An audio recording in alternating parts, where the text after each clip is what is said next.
Hello there, and welcome to Just About Earth, where old stories are allowed to stretch their legs, science takes the quieter path, and history occasionally opens a dusty cupboard only to discover something inside that looks suspiciously like a machine. Tonight we are travelling into one of the strangest corners of ancient technology, or ancient imagination, depending on where the evidence eventually leads us. It is a story of Sanskrit texts, flying vehicles called Vimanas, unusual metals, complicated instruments, secret mirrors, carefully trained pilots, and an engine said to move with the power of Mercury spinning in a vortex. More recently, the mystery has been given a modern twist by claims that an artificial intelligence system, Grok, re-examined these descriptions as if they were engineering documents rather than religious stories. According to the tale now travelling around the internet, the machine noticed details that human readers had overlooked. And when it arranged those details into something resembling a technical manual, what appeared on the page was rather strange. Before we begin, I would love to know where in the world you're listening from tonight. Are you somewhere quiet with the room growing darker around you? Or are you listening in the middle of a busy afternoon while pretending to be productive? And what time is it where you are? It seems appropriate to ask because the stories we are about to explore have travelled through a great deal of time, even if not always in the way people claim. Some belong to genuinely ancient Indian literature. Others appeared much more recently, but were presented as echoes of lost knowledge. By the time those different strands reach the modern internet, they have become tightly knotted together, rather like a drawer full of charging cables that nobody remembers placing there. If you find this slow journey through history, science, and unanswered questions soothing, I would be ever so grateful if you gave the video a like and perhaps subscribed. It helps this small corner of curiosity reach other people who enjoy settling down with a mystery that does not shout at them every few seconds. There will be no need to choose immediately between ancient aircraft and complete invention. We can take our time, examine what the texts actually say, notice what later writers added, and keep one comfortable hand on the evidence while the other reaches cautiously toward the unusual possibilities. So, make yourself comfortable, let the day loosen its grip, and we will begin with a simple image. A vehicle rising from the ground in an age when flight should have belonged only to birds, clouds, and very ambitious insects. The word Vimana appears in Indian literature in more than one form, and with more than one meaning. In different periods and contexts, it can refer to a palace, a high structure, a chariot, a divine vehicle, or something that moves through the air. That variety matters. Words do not arrive with permanent labels attached to them. They gather meanings as cultures change, stories spread, and translators make choices.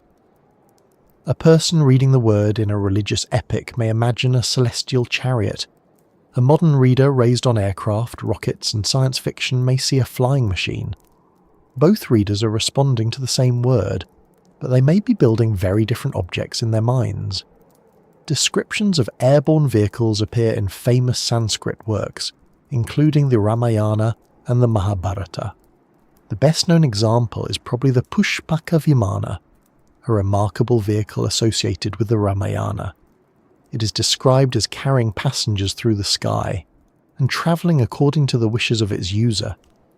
In a traditional reading, this is a divine or magical conveyance to the wishes part of a world in which gods, sages, demons, celestial weapons, and extraordinary journeys belong naturally within the story. Ancient epics are not engineering reports. They are vast cultural works containing religion, ethics, politics, memory, mythology, philosophy, entertainment, and the occasional family disagreement so enormous that it requires an entire battlefield to resolve. Yet these descriptions can sound surprisingly mechanical when translated into modern language. A vehicle has a pilot.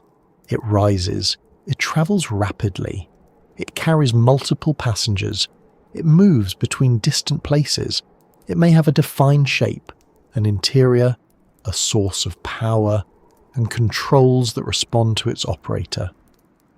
Place those statements in a row, remove the gods and supernatural setting, and the result begins to resemble a basic aircraft specification. This is where the mystery becomes tempting. It is also where caution becomes important. Human beings are excellent at recognizing familiar patterns in unfamiliar material. Show us a group of stars and we see a hunter, a bear, or a kitchen utensil.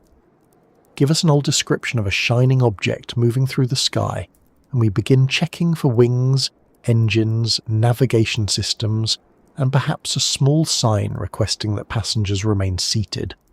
Our minds do not simply receive information. They organize it using categories we already understand. Artificial intelligence does something similar, though by a very different process. A language model can compare terms, identify repeated concepts, group descriptions by function, and restate difficult passages in modern technical language. Ask it to read a text like an aerospace engineer, and it may identify anything resembling propulsion, structural materials, control mechanisms, instruments, operational procedures, or environmental hazards. That can be useful. It can reveal patterns that are hard to notice in a long or unfamiliar work. It can also create an impression of technical coherence, even when the original material is vague, symbolic, inconsistent, badly translated, or written without practical engineering knowledge. This is why the claim that Grok reanalyzed ancient Sanskrit accounts needs to be approached carefully. Online videos and posts often present the story as though an artificial intelligence system independently discovered a hidden aircraft manual buried inside ancient scripture. But a language model does not walk into an archive, remove a forgotten manuscript from a sealed cabinet, and gasp quietly at what it finds. It works with text supplied to it, along with translations, summaries, internet material, and the instructions given by the user. Change the prompt, and the same model might analyze the material as mythology, comparative religion, speculative fiction, cultural history, or failed engineering. The AI can reorganize the evidence. It cannot decide where the evidence came from unless that history is checked separately. There is another complication, and it is a large one. The text most often placed at the center of these claims, the Vaimanika Shastra, is not securely established as an ancient Sanskrit engineering treatise. Its known history belongs to the early 20th century. It was reportedly dictated by Subaraya Shastri during the period around 1918 to 1923, and was later published in different forms, with an English translation appearing in the 1970s.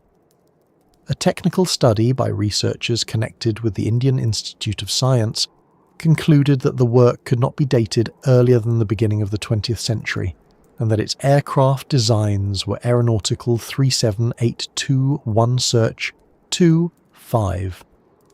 That does not make the document uninteresting, quite the opposite. It makes it a different kind of mystery.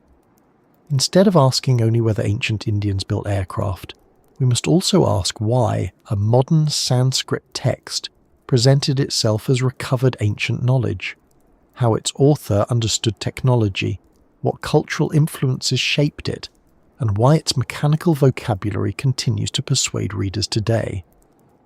A text does not need to be thousands of years old to tell us something important.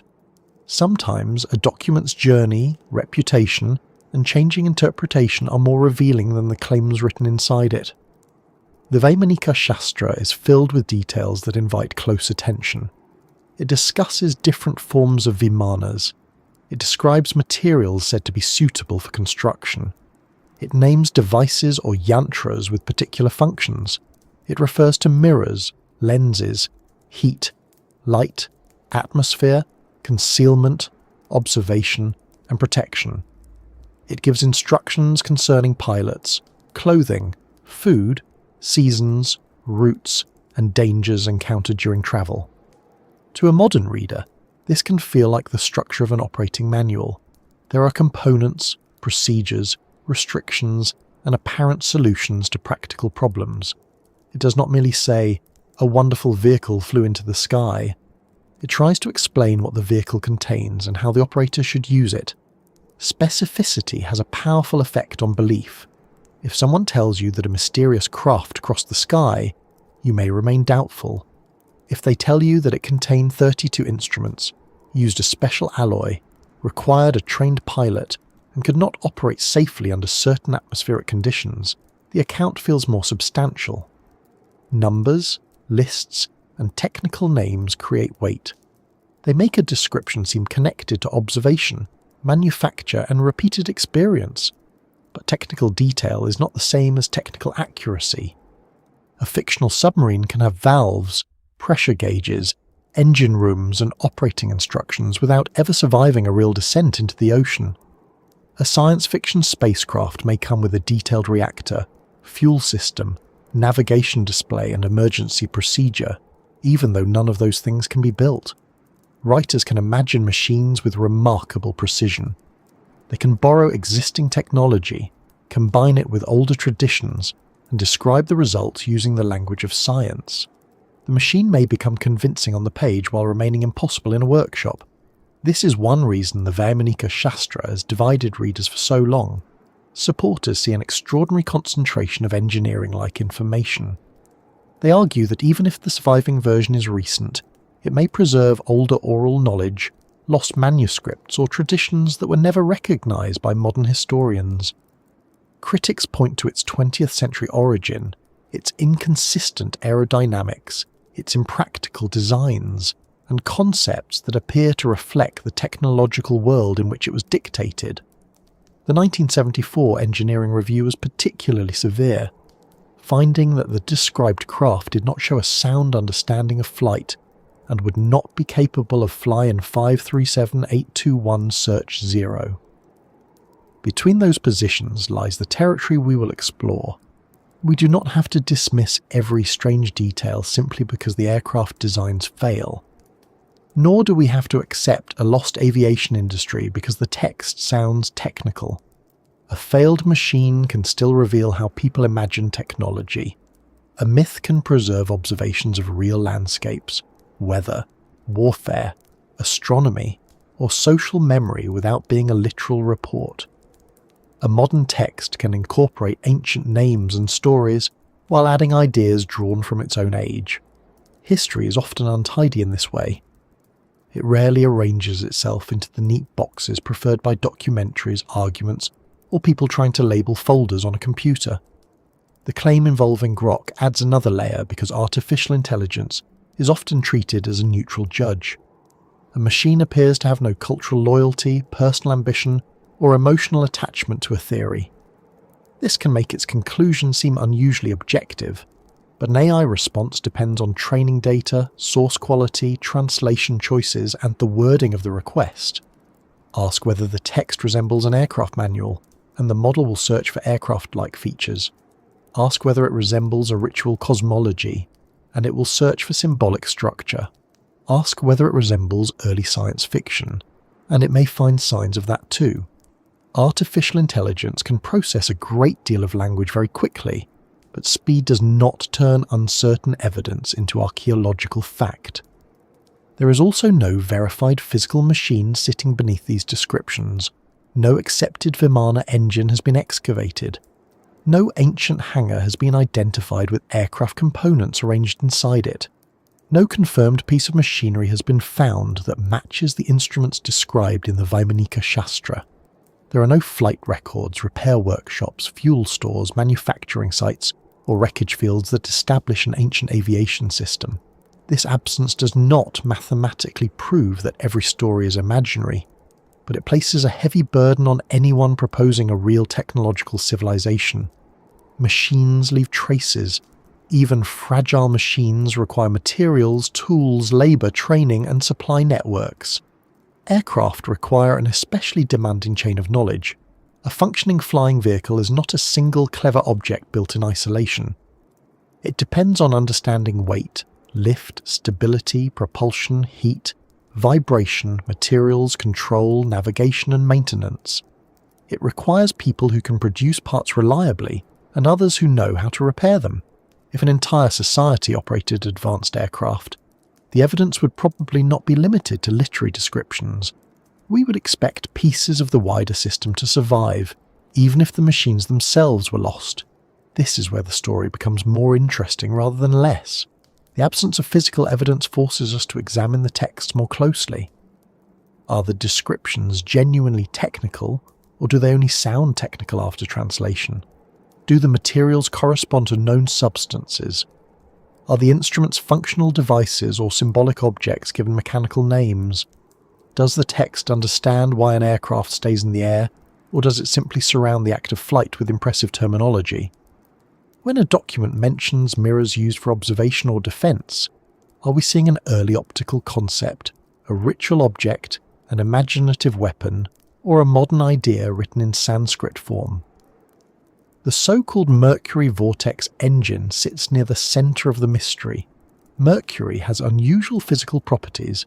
It is a dense metal that remains liquid at ordinary room temperatures. It conducts electricity, reflects light, forms vapour when heated, and has fascinated alchemists and experimenters across many cultures. In Indian traditions, Mercury also has a long history in alchemical and medical writings. Add rotation, heat, sealed chambers, and electrical force, and the resulting description can sound like an exotic propulsion system.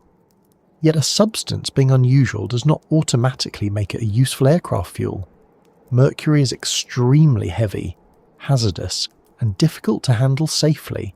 Spinning it inside a chamber does not by itself create the upward thrust needed to lift a vehicle.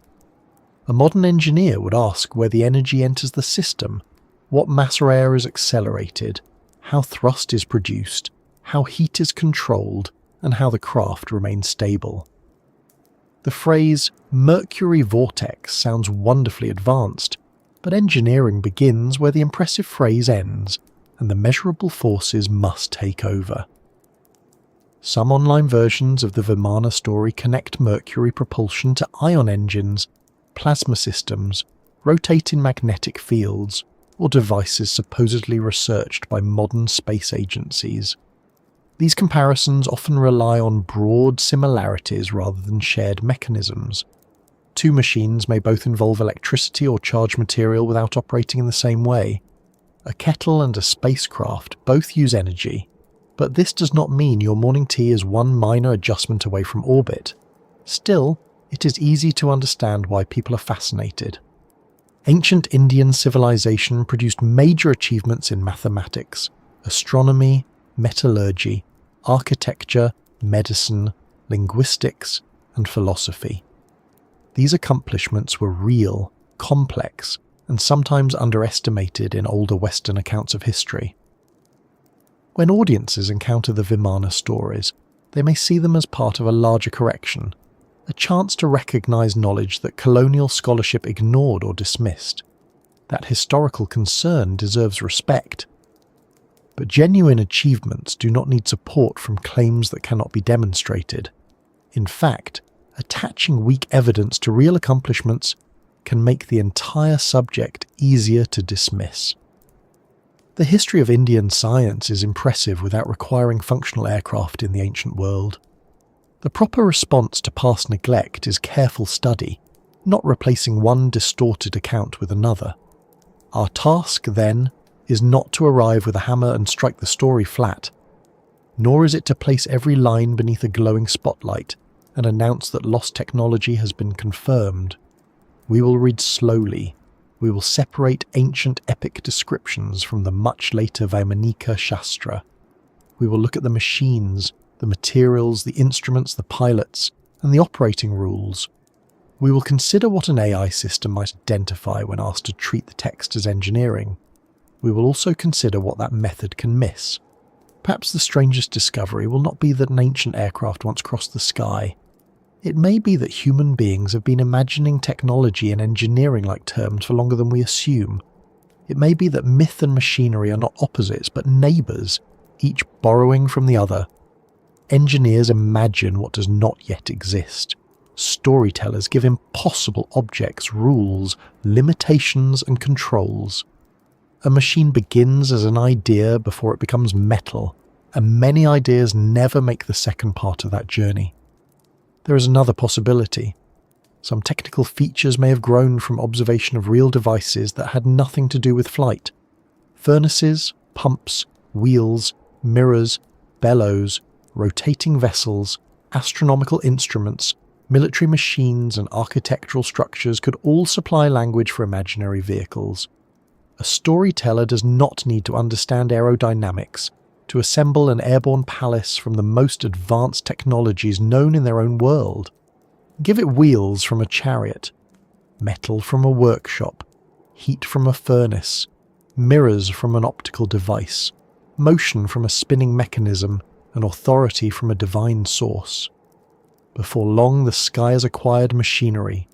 As we move deeper into the subject, the oldest stories must come first, because they established the image long before modern diagrams, online claims, or artificial intelligence entered the discussion.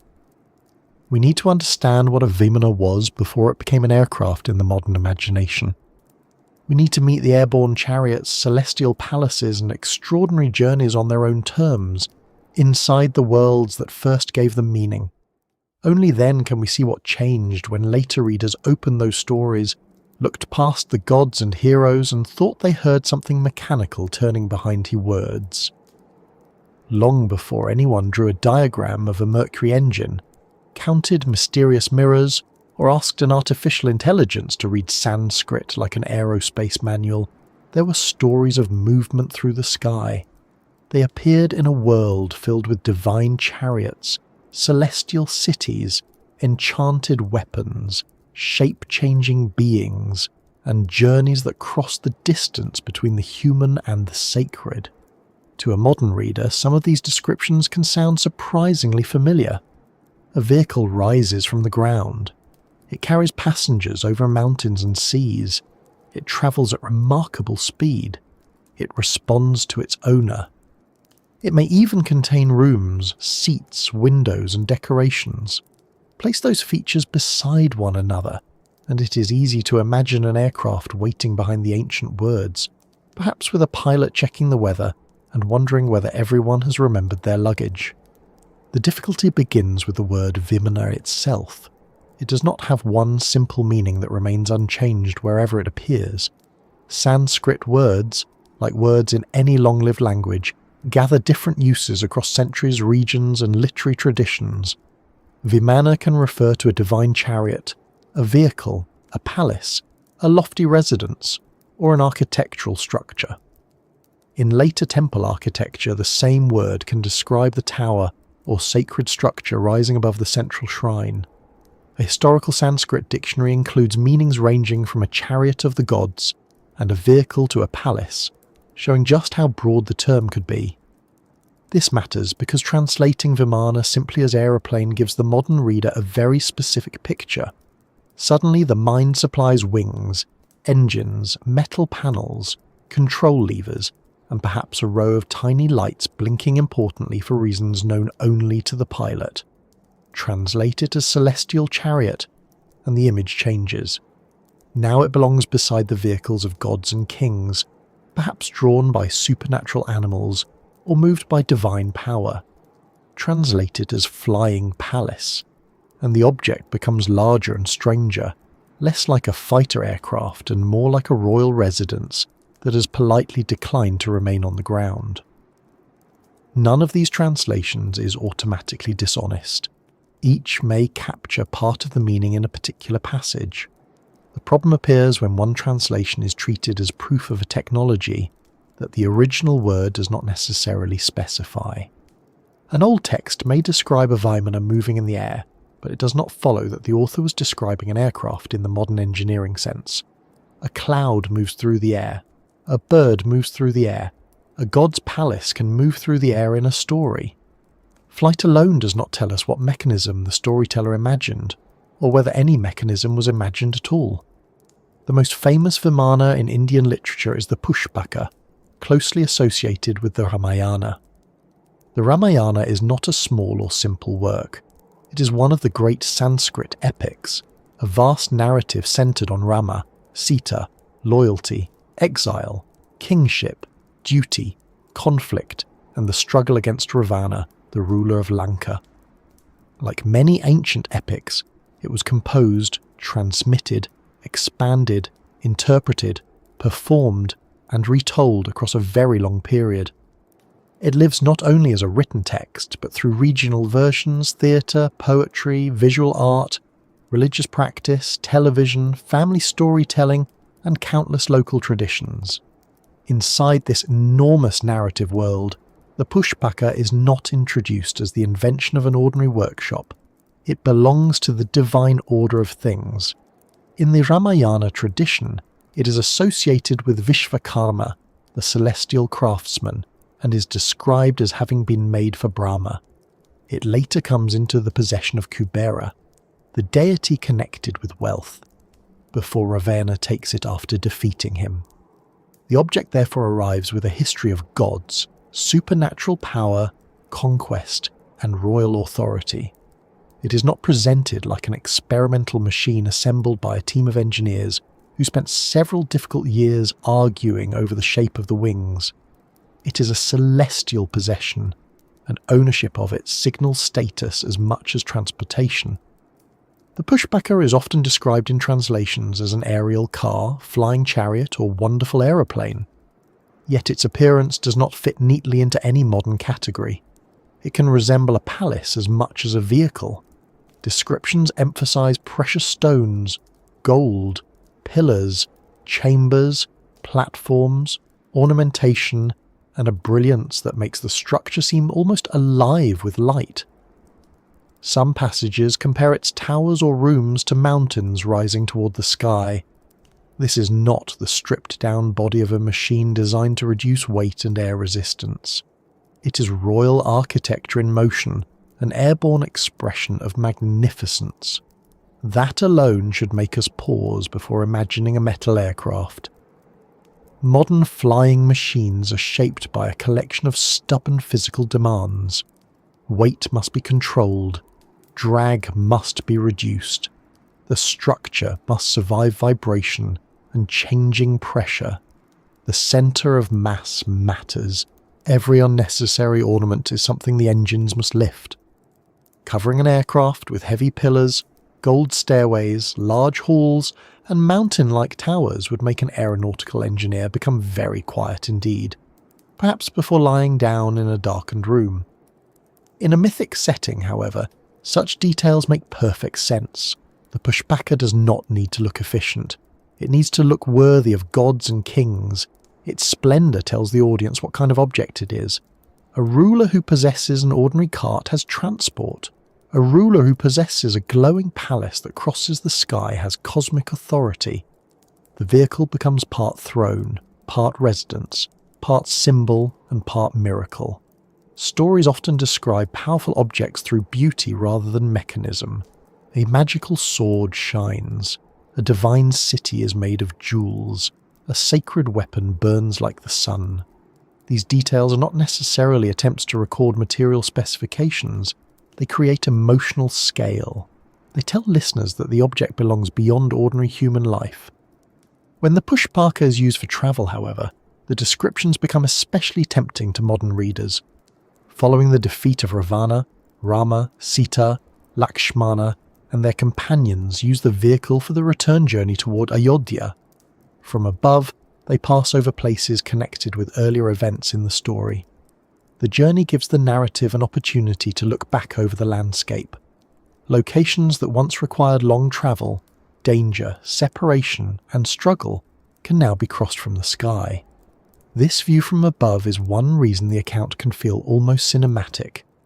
The travellers look downward, places appear beneath them, the route becomes a map of memory. A modern reader may imagine the experience of looking from an aircraft window as rivers, forests, and settlements slide below. That resemblance is real at the level of human imagination. Looking down from the sky would produce a different understanding of distance and landscape, whether the scene was composed by someone who had flown or by someone imagining the perspective. People do not need aircraft to imagine an aerial viewpoint. They see birds circling above fields. They climb hills, towers, and mountains. They watch clouds move over distant places. They understand that a person high in the sky would see roads, rivers, forests, and cities arranged below. ancient poets were perfectly capable of extending that experience into imagined flight. The same is true in many cultures. Greek mythology contains flying horses, winged gods, and chariots crossing the heavens. Mesopotamian stories describe divine journeys through cosmic regions. In Northern European traditions, gods travel in extraordinary vehicles pulled by supernatural animals. Folklore around the world contains flying carpets, airborne boats, moving palaces, spirit journeys, and beings who cross the sky without visible support. None of this means the stories are empty or primitive. It means flight has always occupied a powerful place in human imagination. To a person standing on the ground, the sky seems both close and unreachable. Birds enter it effortlessly. Clouds form shapes there. The sun and moon move across it with perfect confidence, never once requesting directions. Storms arrive from it. Rain descends from it. Light comes through it. It is natural that the realm above became associated with divine beings, ancestors, power, and freedom from ordinary human limits. The chariot was also an obvious model for imagined flight. In societies where chariots represented speed, warfare, royalty, and prestige, the greatest vehicle imaginable would not necessarily be something completely unfamiliar. It would be an improved chariot, one no longer restricted by roads, mud, horses, or the unfortunate condition of the local bridge. Give the chariot divine animals, supernatural energy, or the command of a god, and it can rise into the sky without requiring a technical explanation. This is a common feature of speculative imagination. New machines are often pictured as upgraded versions of familiar ones. Early automobiles were called horseless carriages. Early railway carriages resembled road coaches placed on tracks. The first visions of spacecraft sometimes looked like ships, complete with decks and windows, because the sea voyage provided the nearest comparison. When people imagine an unknown technology, they usually begin with an object they already understand. The flying chariot may therefore tell us something important about ancient imagination, without telling us that ancient aircraft existed.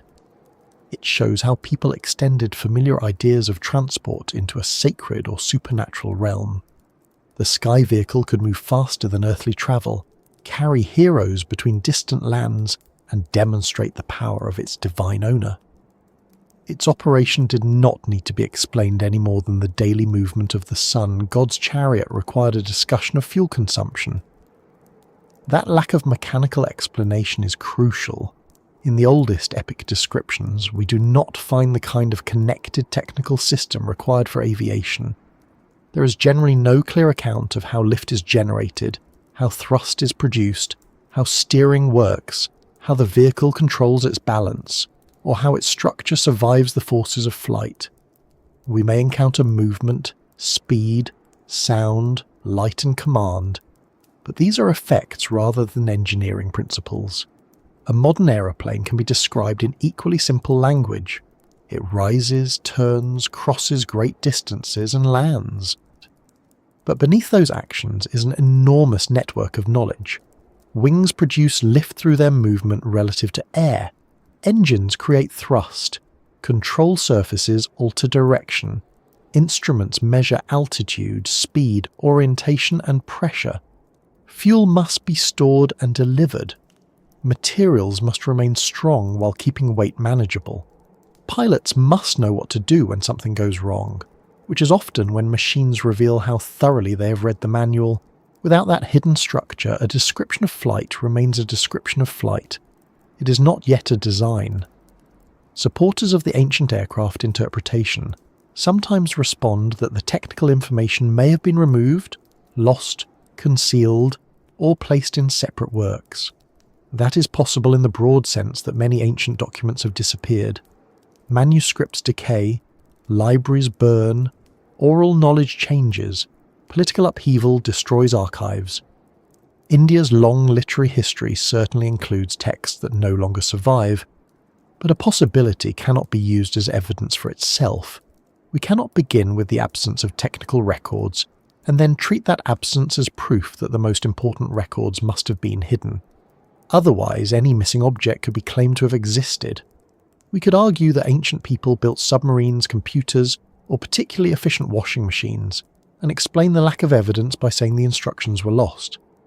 The argument would be difficult to disprove, but it would also be difficult to distinguish from imagination. The better approach is to ask what the surviving texts actually contain. In the Ramayana, the Pushpaka belongs naturally within the epic supernatural world. Other extraordinary events occur without mechanical explanation. Beings change form. Divine weapons possess immense power. Animals speak and act with human intelligence. Gods intervene in human affairs. Mountains, oceans, and forces of nature take part in the moral and religious structure of the story. Selecting the flying vehicle as literal technology while treating the surrounding supernatural events as symbolic creates an uneven method. Why should the Vimana be a machine while the shape-changing beings remain mythical? Why should the aerial journey be a historical flight log while divine weapons are interpreted as poetic? A reader may certainly propose different layers within the tradition, but evidence is needed to separate them. We cannot simply keep the details that resemble modern inventions and set aside those that do not. This tendency is called technological reading, though it is not limited to Sanskrit literature. Modern audiences often look into old stories and identify rockets, nuclear explosions, genetic engineering, electricity, or advanced medicine. A bright weapon becomes a missile. A god descending through clouds becomes an astronaut. A miraculous birth becomes laboratory reproduction. A fiery city becomes evidence of an atomic blast. Sometimes these comparisons are useful as metaphors. They help modern listeners imagine the scale of an event. The trouble begins when resemblance becomes identification. A story saying that a weapon shone like the sun does not mean it was nuclear. People knew that fire, lightning, meteors, and sunlight were bright long before nuclear physics arrived. A vehicle moving swiftly through the sky does not become an aeroplane merely because speed and sky are features of aviation. Translation can quietly strengthen these impressions. Consider the difference between the phrases divine car, celestial chariot, flying palace, and aircraft. The underlying object may be the same, yet each English phrase carries a different set of associations. Aircraft sounds mechanical, chariot sounds ancient, palace sounds architectural, celestial tells us the object belongs to a supernatural realm. The Sanskrit text does not contain a little picture beside the word explaining which modern English category should be used. Translators make decisions based on grammar, context, literary tradition, and their own understanding. Older English translations sometimes use the word car in its earlier sense of carriage or chariot. A modern reader encountering aerial car may imagine an automobile floating above the road, when the translator may have meant something closer to a divine conveyance. Even the word self-moving can be misleading. A vehicle that moves by itself sounds like an autonomous machine.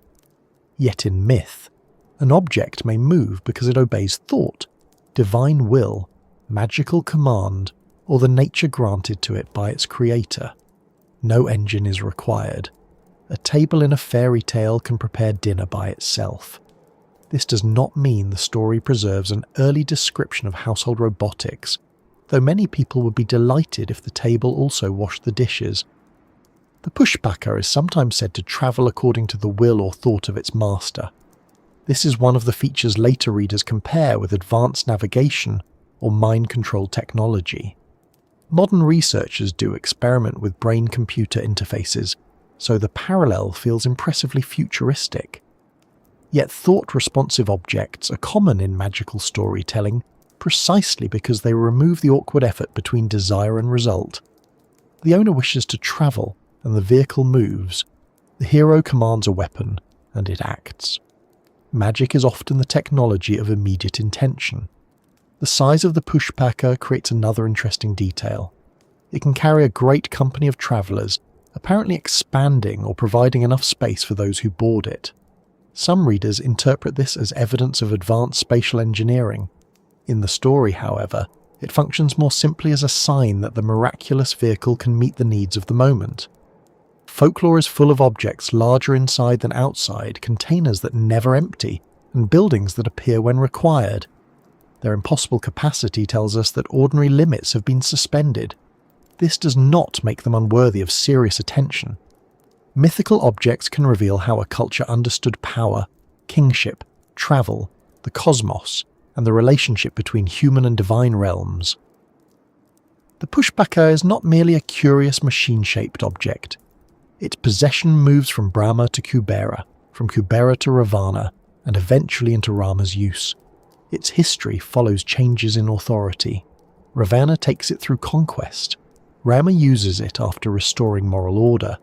The vehicle therefore participates in the larger concerns of the epic. Ownership matters because technology and power have always been connected. Chariots gave warriors mobility. Ships extended trade and conquest. Fortifications protected cities. Roads allowed rulers to move armies and collect tribute. A vehicle that could cross the sky would be the ultimate sign of freedom from earthly barriers. It could ignore forests, rivers, mountains, and borders. In a story about exile, distance, captivity, and return, such a vehicle carries emotional meaning beyond transportation. The journey back to Ayodhya is especially significant because it reverses the earlier hardship. Rama's path away from home was long, uncertain, and painful. The return is swift and elevated. The travellers pass over the landscape that holds the memory of what happened. The sky journey compresses distance, but it also allows the story to revisit its own path. The pushpaka becomes a moving platform from which the past can be seen and explained. That kind of narrative use is easy to miss when every description is searched for machinery. If we ask only how the vehicle was powered, we may overlook why it appears at that moment, who is allowed to use it, and what the journey means. Literature is not merely a storage box of possible technical secrets. Its objects serve character, memory, symbolism, religion, and plot. The Mahabharata also contains celestial journeys, divine chariots, supernatural weapons, and beings who move between earthly and heavenly regions. It is even larger and more complex than the Ramayana, containing layers of narrative, philosophy, lore, mythology, genealogy, and religious teaching. Vehicles within it may be described as brilliant, swift, immense, or capable of travelling beyond ordinary human limits. Gods arrive in chariots, heroes receive divine assistance, celestial regions have their own palaces and conveyances.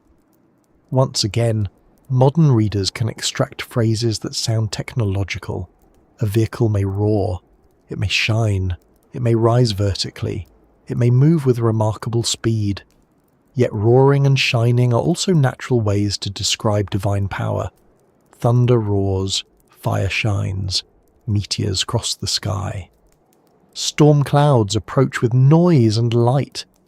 Ancient poets drew comparisons from the most dramatic phenomena they knew. A machine and a miracle can look similar from a distance, because both perform something beyond ordinary human ability. Imagine showing a modern helicopter to someone with no knowledge of engines. It descends from the sky, creates violent wind, produces deafening sound, and carries people inside a hard shell. The observer might describe it using images of birds, storms, demons, or gods. That possibility is often used to support ancient aircraft theories, but the argument works in both directions. A poet imagining a divine chariot might describe it with wind, thunder, flame, and speed, because those images communicate power. The description can resemble a machine even when no machine was observed. Similar language does not tell us which direction the resemblance travels. To decide between memory and imagination, we need supporting evidence.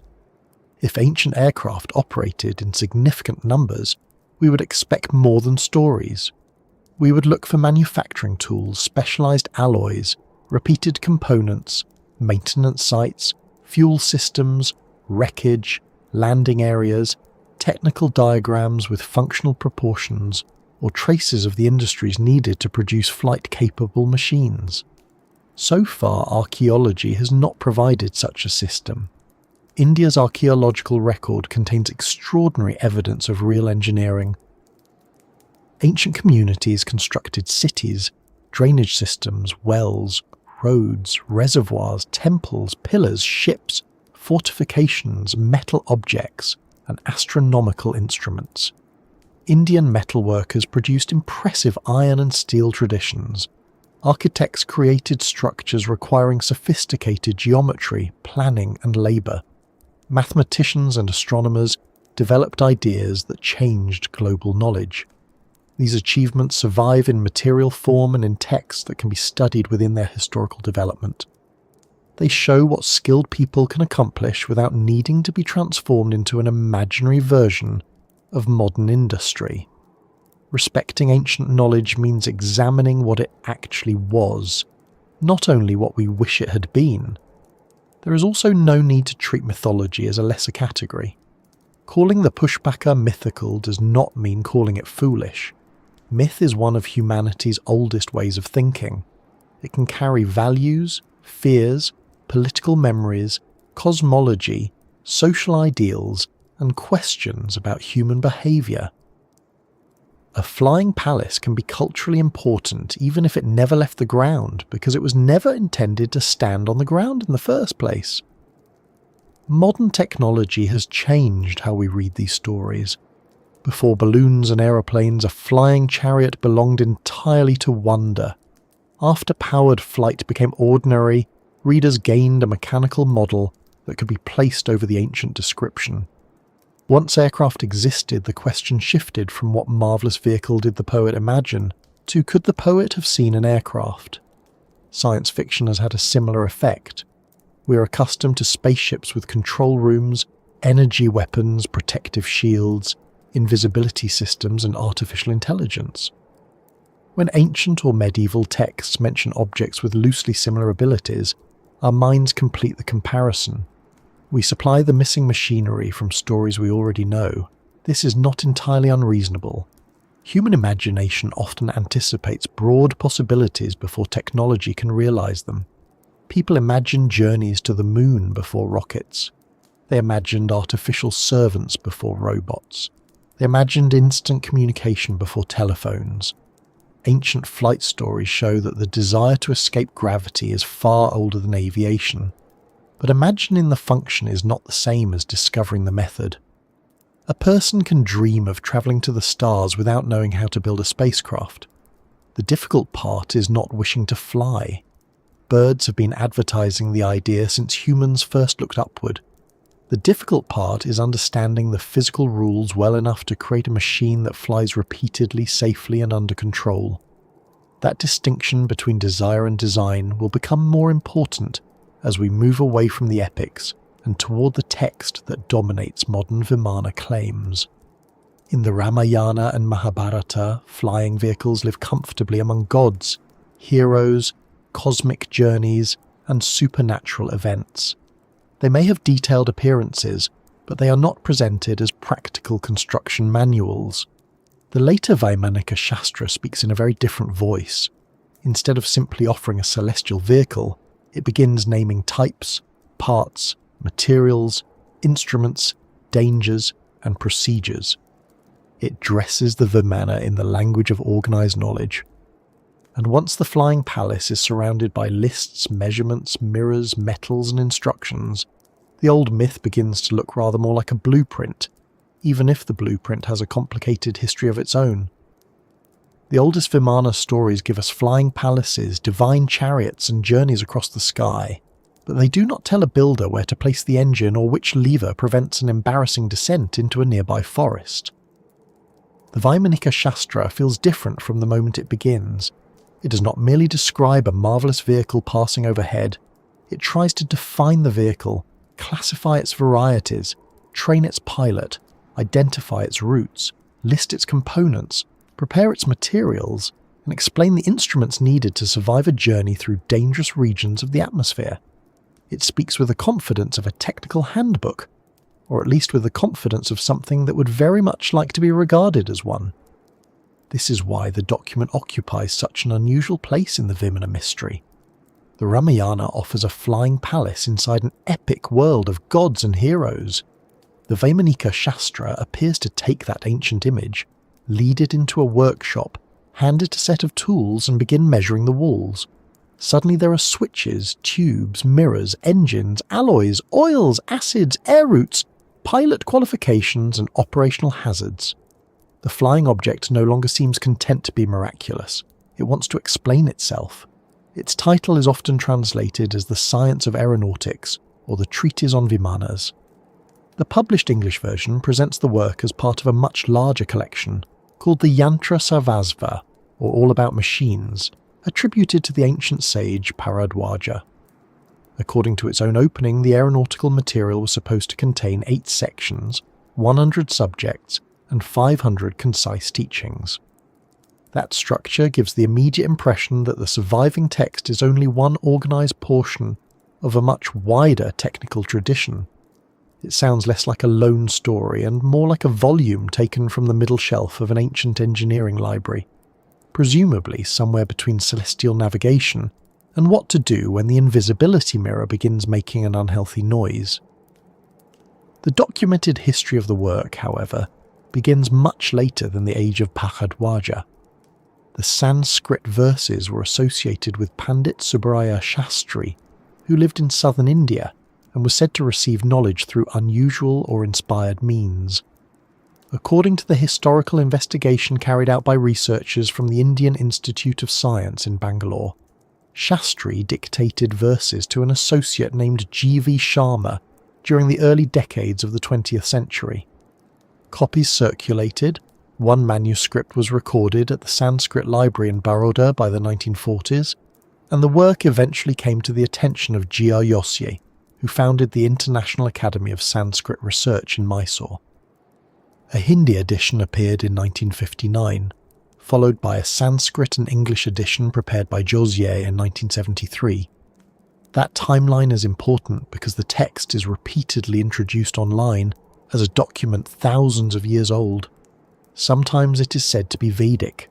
Sometimes it is presented as a rediscovered manuscript preserved secretly from remote antiquity. Yet no known copy of the Vaimanika Shastra predates the 20th century. The researchers who examined its language, manuscript history, and associated testimony concluded that the work came into existence between roughly 1900 and 1922. They also described its Sanskrit as relatively simple and modern rather than the language expected from an ancient Vedic treatise. This does not necessarily mean that Subraya Shastri sat down one afternoon and deliberately invented the entire work while quietly hoping nobody would ask awkward questions. The same researchers interviewed people who had known him and did not regard calculated fraud as the most likely explanation. They described him as humble and unpretentious, and noted that he did not place his own name inside the text. They also reported that he himself was uncertain about whether the ideas could be made practical. Attempts to construct models under his guidance were said to have failed to produce a flying craft, which is unfortunate for aviation history, but perhaps fortunate for anyone standing beneath the test area. Shastri appears to have believed that he was transmitting knowledge associated with an ancient sage. Whether one describes the process as inspiration, revelation, automatic composition, spiritual communication, or an unusual form of creativity depends largely on one's view of such experiences. What matters historically is that the words were written down in the modern era. The claim of ancient authorship comes from within the text and from those who promoted it, not from an ancient manuscript that can be independently dated. The drawings complicate the story further. The English edition includes illustrations of several Vimanas, but the earlier Hindi publication did not. The critical study noted that the drawings were not part of the manuscript copies that reached the Baroda library. They were associated with a later draftsman, T.K. Elappa, who reportedly prepared them under Shastri's direction. This means the familiar images often displayed as ancient aircraft blueprints are themselves modern drawings based on modern-era descriptions. They may illustrate what the text circle imagined, but they cannot be treated as diagrams copied from a workshop several thousand years ago. Even so, the document creates a strong atmosphere of antiquity. It invokes sages, commentators, earlier teachers, and technical works with Sanskrit titles. Bharadwaja is presented as drawing upon a tradition of previous authorities whose books supposedly dealt with aerial travel, machines, and movement through the sky. This creates a chain of knowledge stretching backward beyond the surviving pages. The reader is not simply told, "Here is a flying machine." The reader is told that many experts studied the subject, compared their findings, and left a technical inheritance for later generations. That method is persuasive because real scholarly traditions often work in exactly this way. A writer cites earlier authorities. A commentator explains a concise statement. Technical terms are defined before being applied. Different opinions are compared. A modern reader sees those familiar structures and naturally assumes there must be an underlying history of research. Yet the earlier aeronautical works named in the Vaimanika Shastra have not been independently recovered. They survive inside this text as titles and attributed statements. That does not prove they never existed, but it means they cannot be used as separate confirmation. A book cannot create its own witnesses, call them to the stand, and then congratulate itself on having several sources. The opening definition of a Vimana sounds remarkably straightforward. The vehicle is compared with birds because it moves through the sky at similar speed. Other attributed definitions describe it travelling through air from one place to another, between countries, islands, and even worlds. The pilot is defined as the person who knows the secrets of the machine. Before being trusted with a Vimana, the operator must understand its structure, ascent, movement, stopping, manoeuvring, and safe handling. Taken on their own, these instructions seem entirely sensible. A pilot should indeed know how the aircraft works before taking it into the sky. Modern airlines remain quite firm on this point. The text then gives the pilot 32 secrets.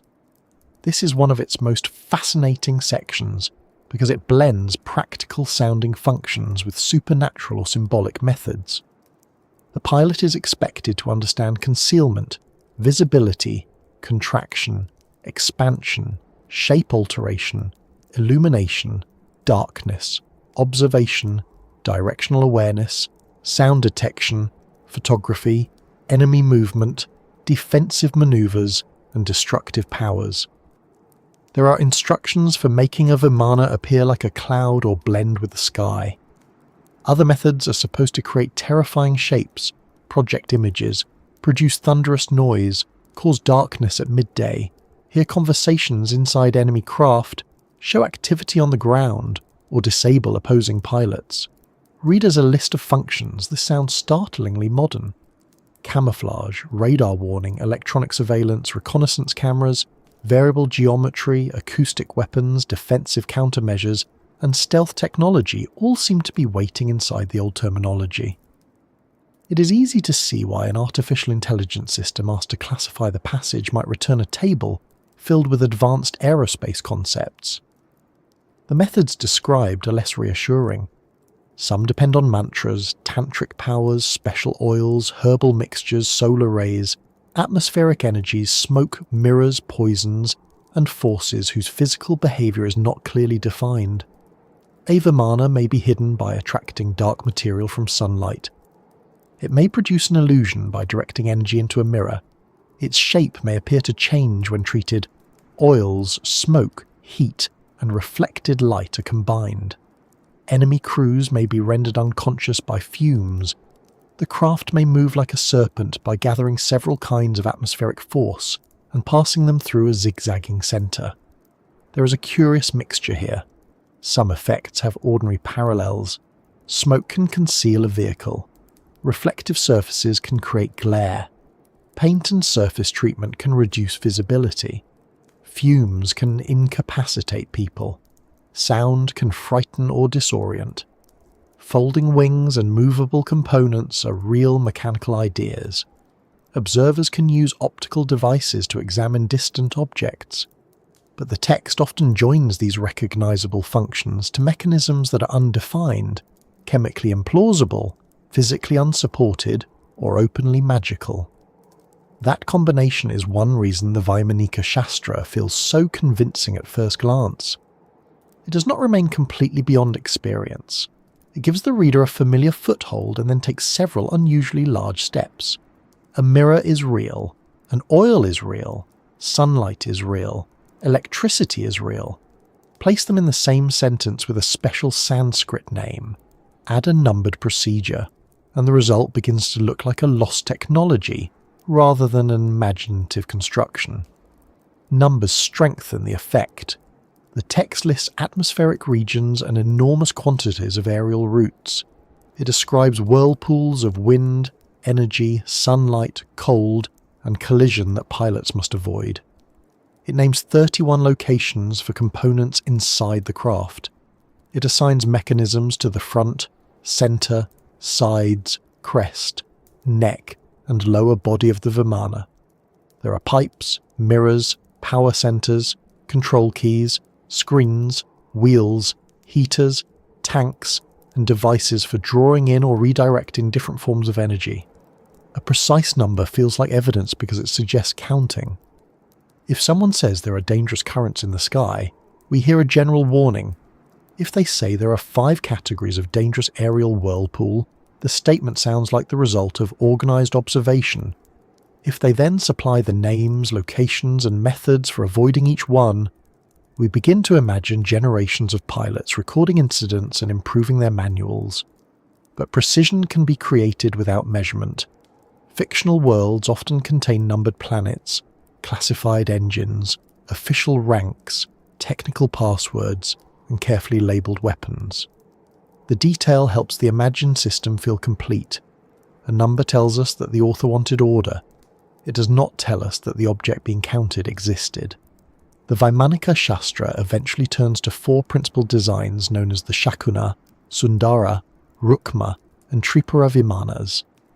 Their names and forms vary, and the accompanying illustrations make them look unlike modern aeroplanes. The Shakuna resembles a layered structure with a wide central platform, several projecting surfaces, and large propeller-like devices. Its description includes a floor, hollow mast, hinged wheels, heaters, suction pipes, a water jacket, an oil tank, wings, a tail, and a heat engine. The critical study noted that some parts, including cylinders, pistons, gears, and pumps, seemed more closely related to machinery familiar after the 18th century than to a genuinely ancient technical tradition. The Rukma is generally represented as a tall, cone-shaped craft, sometimes compared with a ceremonial tower. The Sundara has a more rounded or cylindrical body, while the Tripura is presented as a vehicle capable of operating on land, water, and in the air. This 3-environment design sounds wonderfully versatile, rather like purchasing a carriage, boat, and aircraft in one convenient package. Unfortunately, machines designed to perform every task often discover that physics has not read the sales brochure. The Indian Institute of Science researchers examine the dimensions, shapes, proposed structures, and stated operating principles. Their conclusion was not that the designs were slightly inefficient or merely in need of a better engine. They found the craft aeronautically unsound. The shapes produced severe stability problems. The role of wings and tail surfaces was poorly understood. Propulsion was inadequately described. Some proportions would make safe controlled flight highly unlikely. In their view, the document placed considerable emphasis on machinery and materials, but showed little understanding of aerodynamics, the very subject that determines whether a heavier-than-air craft remains in the sky. This distinction is easy to overlook. An aircraft can contain an impressive collection of devices and still fail to fly. Adding pipes, engines, gears, mirrors, switches, and tanks does not solve the basic problem of producing controlled lift. The machine must interact with air in a predictable way. It must remain stable when disturbed. Its weight must be supported. Its propulsion system must provide enough thrust.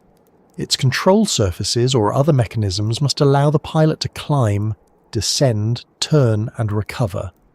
The drawings resemble machines because they contain mechanical-looking parts. Yet they do not behave like aircraft merely because a propeller has been placed beside them. A garden shed does not become an aeroplane when someone attaches a fan. although it may become a more interesting garden shed. The critical researchers noticed another unusual feature. A genuine technical treatise normally introduces broad principles before moving into detailed construction. It explains why a system works, then shows how individual components apply those principles. The Vaimanika Shastra often begins with specific parts, materials, and procedures without establishing a consistent theory of flight. It tells the reader what to include but does not provide the connected physical reasoning needed to make the whole system function. It is rather like finding a cookbook that lists 17 specialized pans, 9 stirring methods, 6 oven settings, and the correct hat for the cook, but never explains what ingredients go into the cake. The amount of detail is impressive.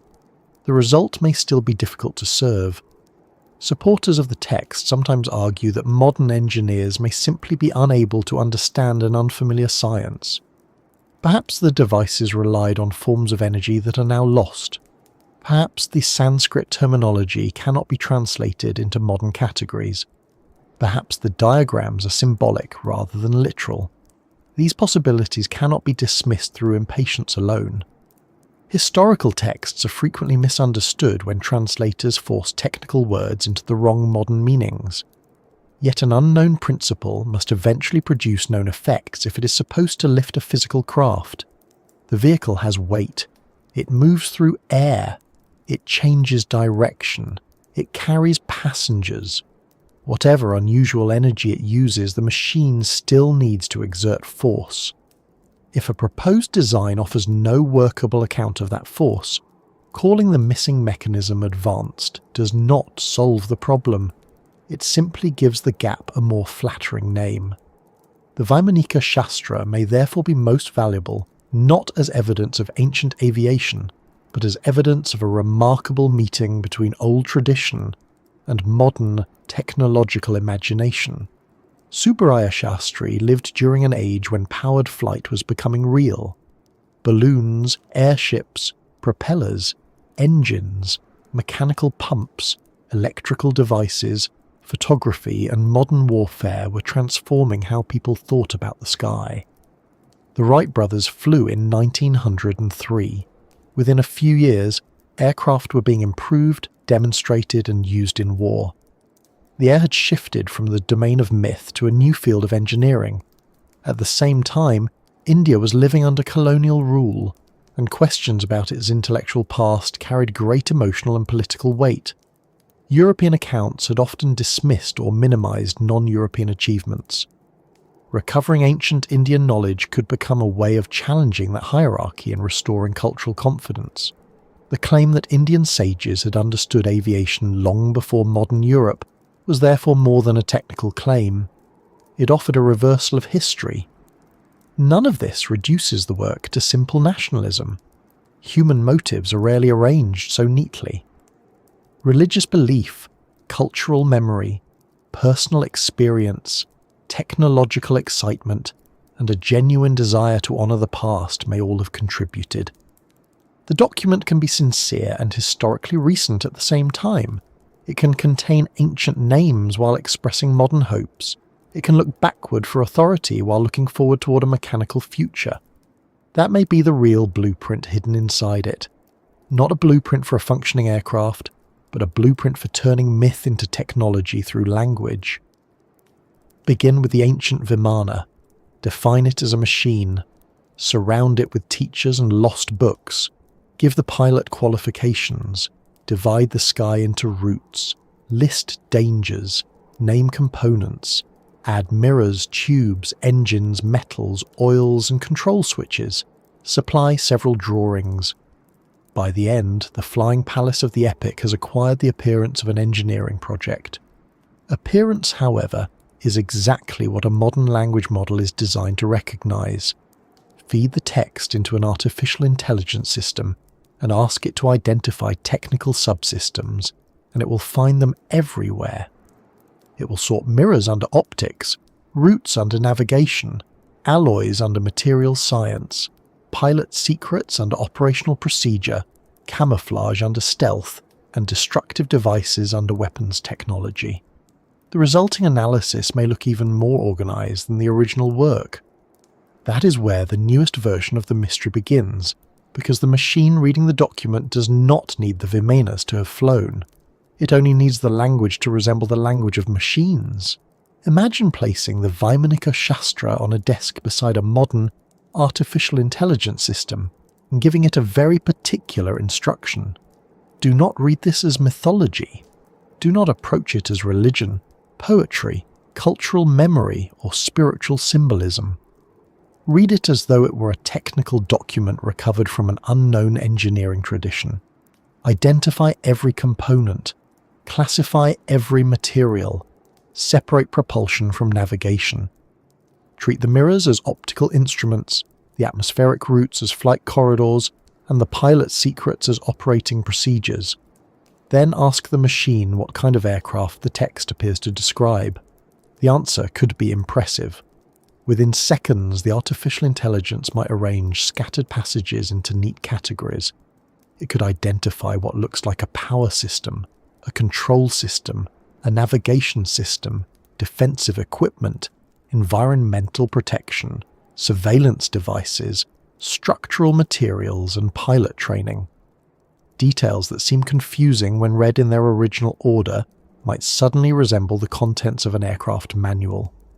A collection of unfamiliar Sanskrit terms would be translated into modern engineering language, and once the information appeared in a tidy table, it might feel as though someone had dusted off an ancient blueprint and switched on the lights.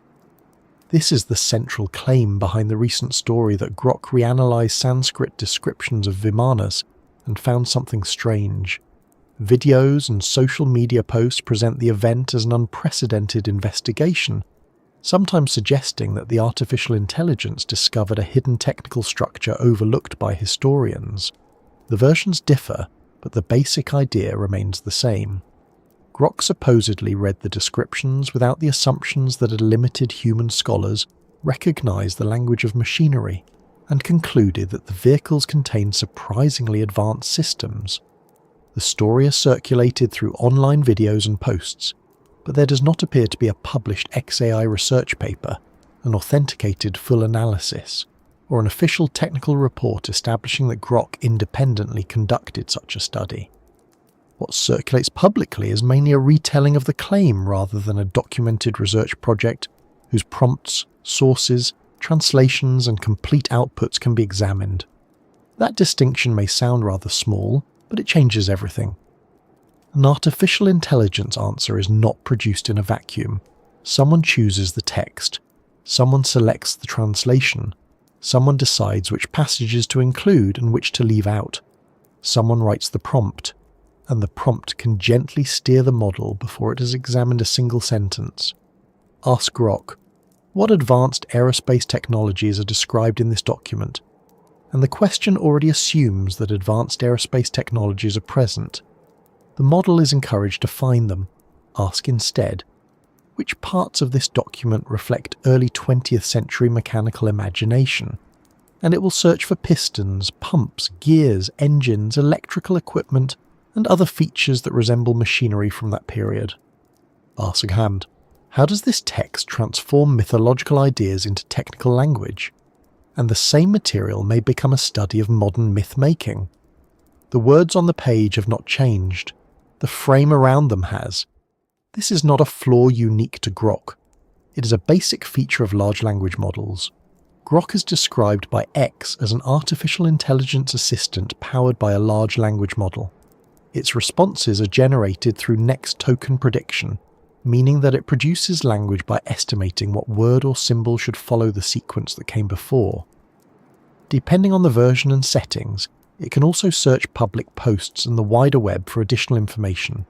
It can compare sources, reorganize text, summarize patterns, and produce explanations remarkably quickly. But it is not a laboratory instrument that directly detects ancient technology. It works with language supplied by people and with information found in its training data or search results. Think of it as an extremely fast research assistant invited into a large library. It can race between shelves, gather references, sort notes, and present the results in polished language. That is genuinely useful. It may notice repeated ideas that a tired reader missed. It may connect terms appearing hundreds of pages apart. It may compare several translations almost instantly. But if the librarian quietly places speculative books on the front table and hides the critical studies behind a curtain, the assistant's report will reflect the table it was given. The same problem appears when a model searches the internet.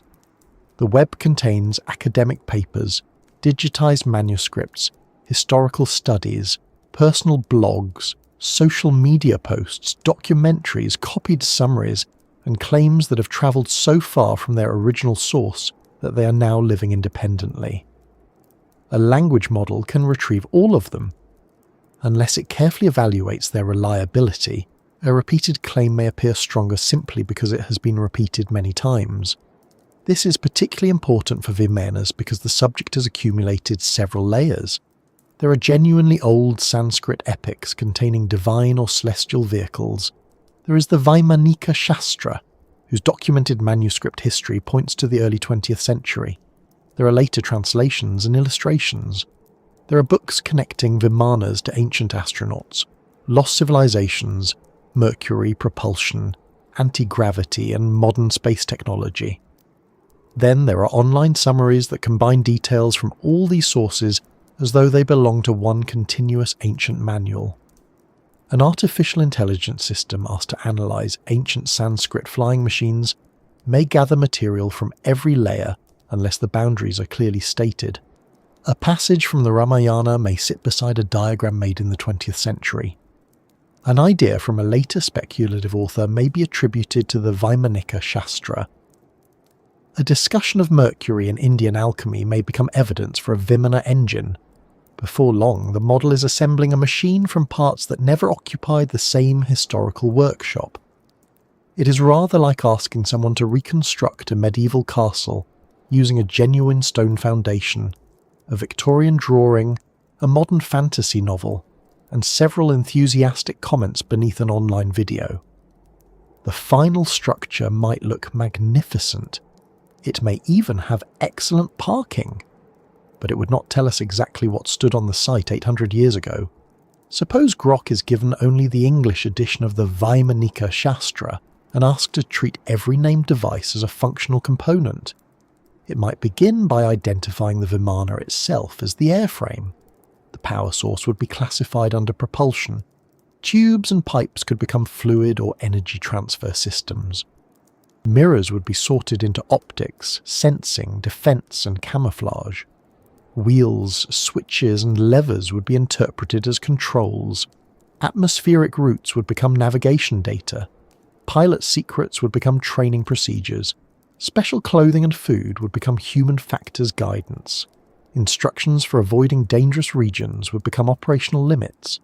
None of these labels is absurd. They are reasonable modern descriptions of the roles the text assigns to its objects. The Vaimanika Shastra really does present named mechanisms, materials, pilot instructions, dangers, and proposed vehicle designs. Its engineering-like structure is one reason it has remained so fascinating. Yet the researchers from the Indian Institute of Science who examined it concluded that the work was of recent origin and that the proposed aircraft lacked sound aeronautical principles. They found that the text emphasized individual mechanisms while failing to provide the coherent understanding of flight needed to integrate them into workable aircraft. An AI classification cannot repair that missing physics. It can say, this appears to be a propulsion unit because the text says the object helps produce motion. It cannot prove that the unit would generate thrust. It can call a device a navigation instrument because it supposedly helps the pilot locate objects. It cannot prove that the device would detect anything. It can identify an alloy as heat-resistant because the text assigns it that purpose. It cannot establish the alloy's composition or show that it could be manufactured. The difference is the distance between function and mechanism. Function tells us what an object is meant to do. Mechanism tells us how it actually does it. A child can design a backpack with a button that makes homework disappear. The function is perfectly clear. The mechanism may require slightly more discussion. The Vaimanika Shastra often provides ingredients, processes, and named effects, which gives it more substance than a simple wish. But a recipe is not automatically valid because it includes measurements. Materials must react in the stated way. Temperatures must be achievable. Components must survive the forces placed upon them. Energy must come from somewhere. Waste heat must go somewhere else. If the device is supposed to lift a heavy vehicle, it must push against air, expel mass, interact with an external field, or use some other measurable process capable of producing upward force. When a language model reads a technical-sounding passage, it may preserve the stated function while quietly filling in the missing mechanism with modern analogies. A spinning substance becomes a turbine, a radiant mirror becomes a sensor, an atmospheric force becomes electromagnetic energy, a tube that gathers sunlight becomes a solar collector. Once those analogies accumulate, the imagined aircraft begins to look far more complete than the original description. This process is sometimes called inference, and inference is essential to understanding any text. Human readers do it constantly. When a story says someone opened an umbrella, we infer that it may have been raining even if the rain is not mentioned. The danger appears when an inference is returned in the language of discovery. This could be compared with a sensor becomes the text describes a sensor. This resembles a turbine becomes the craft used turbine propulsion. After several rounds of retelling, cautious resemblance hardens into technical fact. Artificial intelligence can accelerate that transformation because its language is fluent. A hesitant human note might say, "Perhaps this mirror was imagined as a way of viewing distant objects." A model may produce, "The text describes an advanced optical surveillance array used for long-range reconnaissance." The second sentence sounds more authoritative.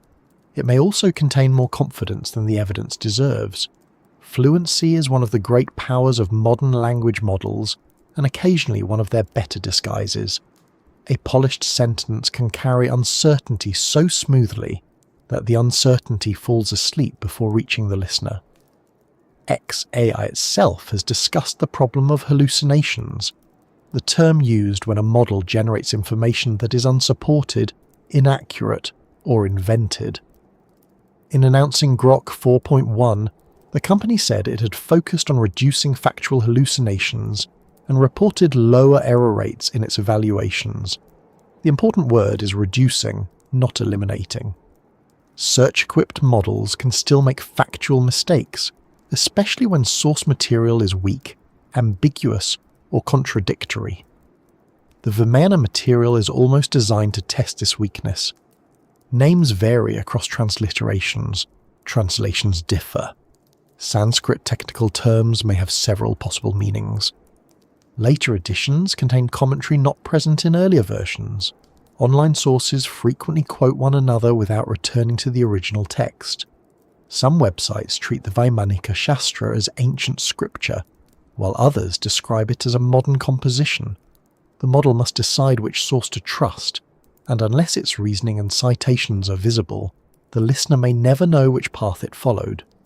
There is also a deeper translation problem. A word in Sanskrit may refer to a mirror, reflector, lens, surface, device, or something interpreted through a commentator's explanation. Once translated into English as a technical noun, it becomes available for comparison with modern technology. The model rarely sees the ancient concept directly. It sees the English word selected by a translator. If the translation says photographic camera, the AI may confidently discuss image capture. But we must first ask whether photographic camera is an accurate translation, a loose interpretation, or a modern phrase introduced to make a difficult passage understandable. A language model analysing the English version may treat the translator's decision as though it came directly from the Sanskrit author. This creates a chain of dependence. The AI's conclusion depends on the translation. The translation depends on the editor's interpretation. The editor may depend on a commentary. The commentary may have been written in the same modern period as the text. By the time the result reaches a video, it may be introduced as something the ancient Sanskrit itself clearly stated. Grok could help untangle this chain, but only if asked the right questions. It could compare several versions of the text. It could separate direct translation from commentary. It could identify terms whose meanings are uncertain. It could mark anachronistic vocabulary. It could compare the proposed aircraft with the known history of pumps, engines, electricity, photography and powered flight. It could read the 1974 critical study beside the Vaimanika Shastra rather than treating one as an inconvenient footnote. That would be a more revealing analysis. Instead of asking only, what advanced systems are hidden here, we might ask, which technical claims are explicit, which are inferred, and which were added by later interpretation. We could ask whether the described devices form a connected engineering system. We could ask what evidence would be needed to test each claim. We could ask the model to argue both for and against the lost technology interpretation, then compare the quality of the evidence on each side. A language model is often most useful when it is not asked to deliver a verdict. It is better used to expose the structure of a question. It can show where a claim begins, where an assumption enters, and where evidence stops. Imagine giving Grok one short passage concerning a device that gathers rays from the sun, directs them through tubes, mixes them with substances, and produces an effect around the aircraft. The model could interpret this in several ways. It might call it a solar energy system. It might compare it with directed energy optics. It might describe it as symbolic solar technology. It might see a 20th century fascination with electricity and radiation. It might simply say that the mechanism cannot be evaluated because the named substances and forces are not clearly identified. All of these responses can emerge from the same words. The difference lies in how strongly the prompt demands a familiar modern equivalent. This is why the phrase "read it like a technical document" deserves attention. A technical document is not merely a text containing parts and procedures. Real technical writing is connected to testing. Its measurements refer to repeatable quantities. Its diagrams correspond to components that can be built. Its materials have identifiable properties. Its instructions can fail in specific ways, and those failures can be observed. When engineers read an aircraft manual, they can inspect the aircraft. If the manual says a control surface moves when a lever is operated, someone can move the lever and watch. If it specifies a temperature limit, instruments can measure the temperature. If it claims an engine produces a certain amount of thrust, the engine can be placed on a test stand. With the Vaimanika Shastra, there is no surviving aircraft against which to compare the description. The document becomes both the claim and the main evidence for the claim. Grok can analyze the internal language, but internal consistency is not the same as external reality. A fictional starship manual can be internally consistent to a remarkable degree. It may explain reactor output, shield strength, crew procedures, and emergency protocols. None of those details produces a starship in a hangar. The AI may still discover something strange, but perhaps not what the online headlines promise. It may discover that the document contains a dense attempt to organize imagined flight as a field of technical knowledge. It may reveal how easily modern categories fit around old or old-looking terminology. It may show that human beings are deeply persuaded by lists, specialist names, and systems divided into numbered parts. It may also reveal our changing relationship with authority.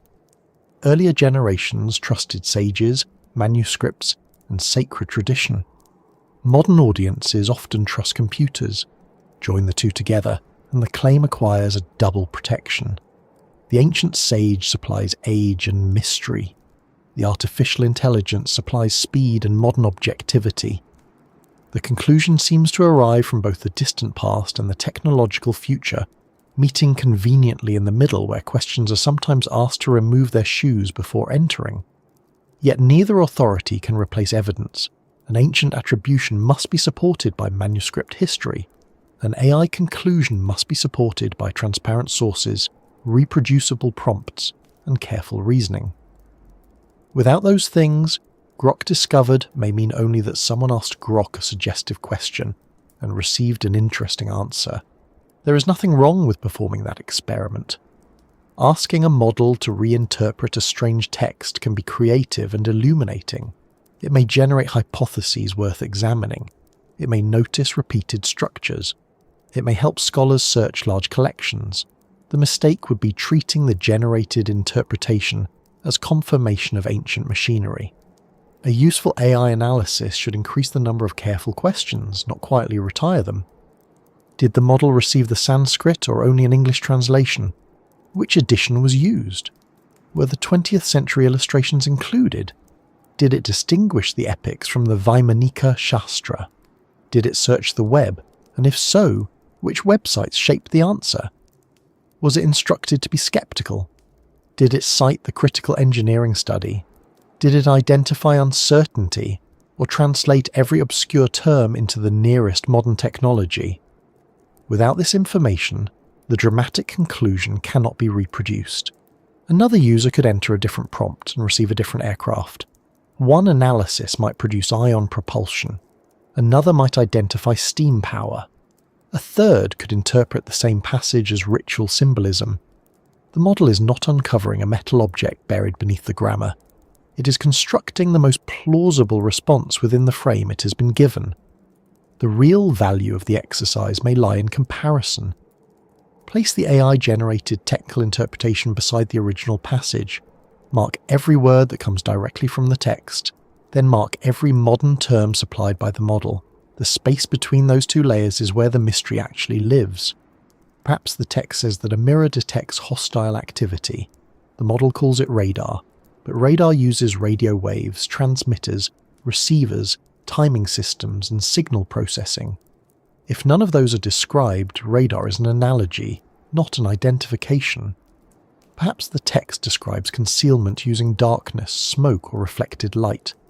The model calls it stealth technology. Yet modern stealth involves controlling radar reflection, heat signatures, sound, and visibility through very specific materials and shapes. Again, the broad purpose is similar, while the physical method is not.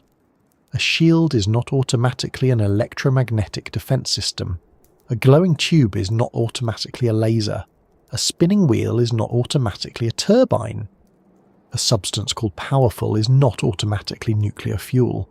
The AI can suggest these comparisons, but archaeology and engineering must decide whether the comparison survives contact with evidence. This is where the analysis returns us to the physical world. If the systems were real, what were they made from? Could the named metals be identified? Could the mixtures be reproduced? Would the mirrors possess the claimed optical properties? Would the alloys tolerate heat, vibration, and pressure? Would they be light enough for flight? Unlike broad comparisons, material claims can sometimes be tested. A text may be vague about invisible energies, but surprisingly specific about ingredients, furnaces, colours, ratios, and surface treatments. Those details invite experiments. And among all the Vaimanika Shastra's unusual features, its catalogue of special metals, mirrors, crystals, liquids, and heat-resistant substances may be the part that most strongly creates the feeling of a forgotten workshop waiting behind the words. If the Vaimanika Shastra were only a collection of flying vehicles, it would already be unusual. But the text does not stop with the vehicles. It leads the reader away from the open sky and into something resembling a large, crowded workshop. There are furnaces, crucibles, bellows, metal mixtures, crystals, acids, oils, polished surfaces, protective coatings, and mirrors designed to perform tasks far beyond showing a pilot whether his hair has survived takeoff. Some are meant to absorb heat. Others supposedly capture energy, detect distant objects, conceal the craft, alter its appearance, protect the crew from dangerous rays, or direct harmful forces toward an enemy. This is where the Vimanas story begins to feel most like a lost technical tradition. A flying palace can belong comfortably to mythology. A recipe containing measured quantities, named ingredients, a particular crucible, a specific furnace, and instructions for heating and cooling seems harder to dismiss as a simple miracle. The text does not merely say that the vehicle was made from wonderful metal.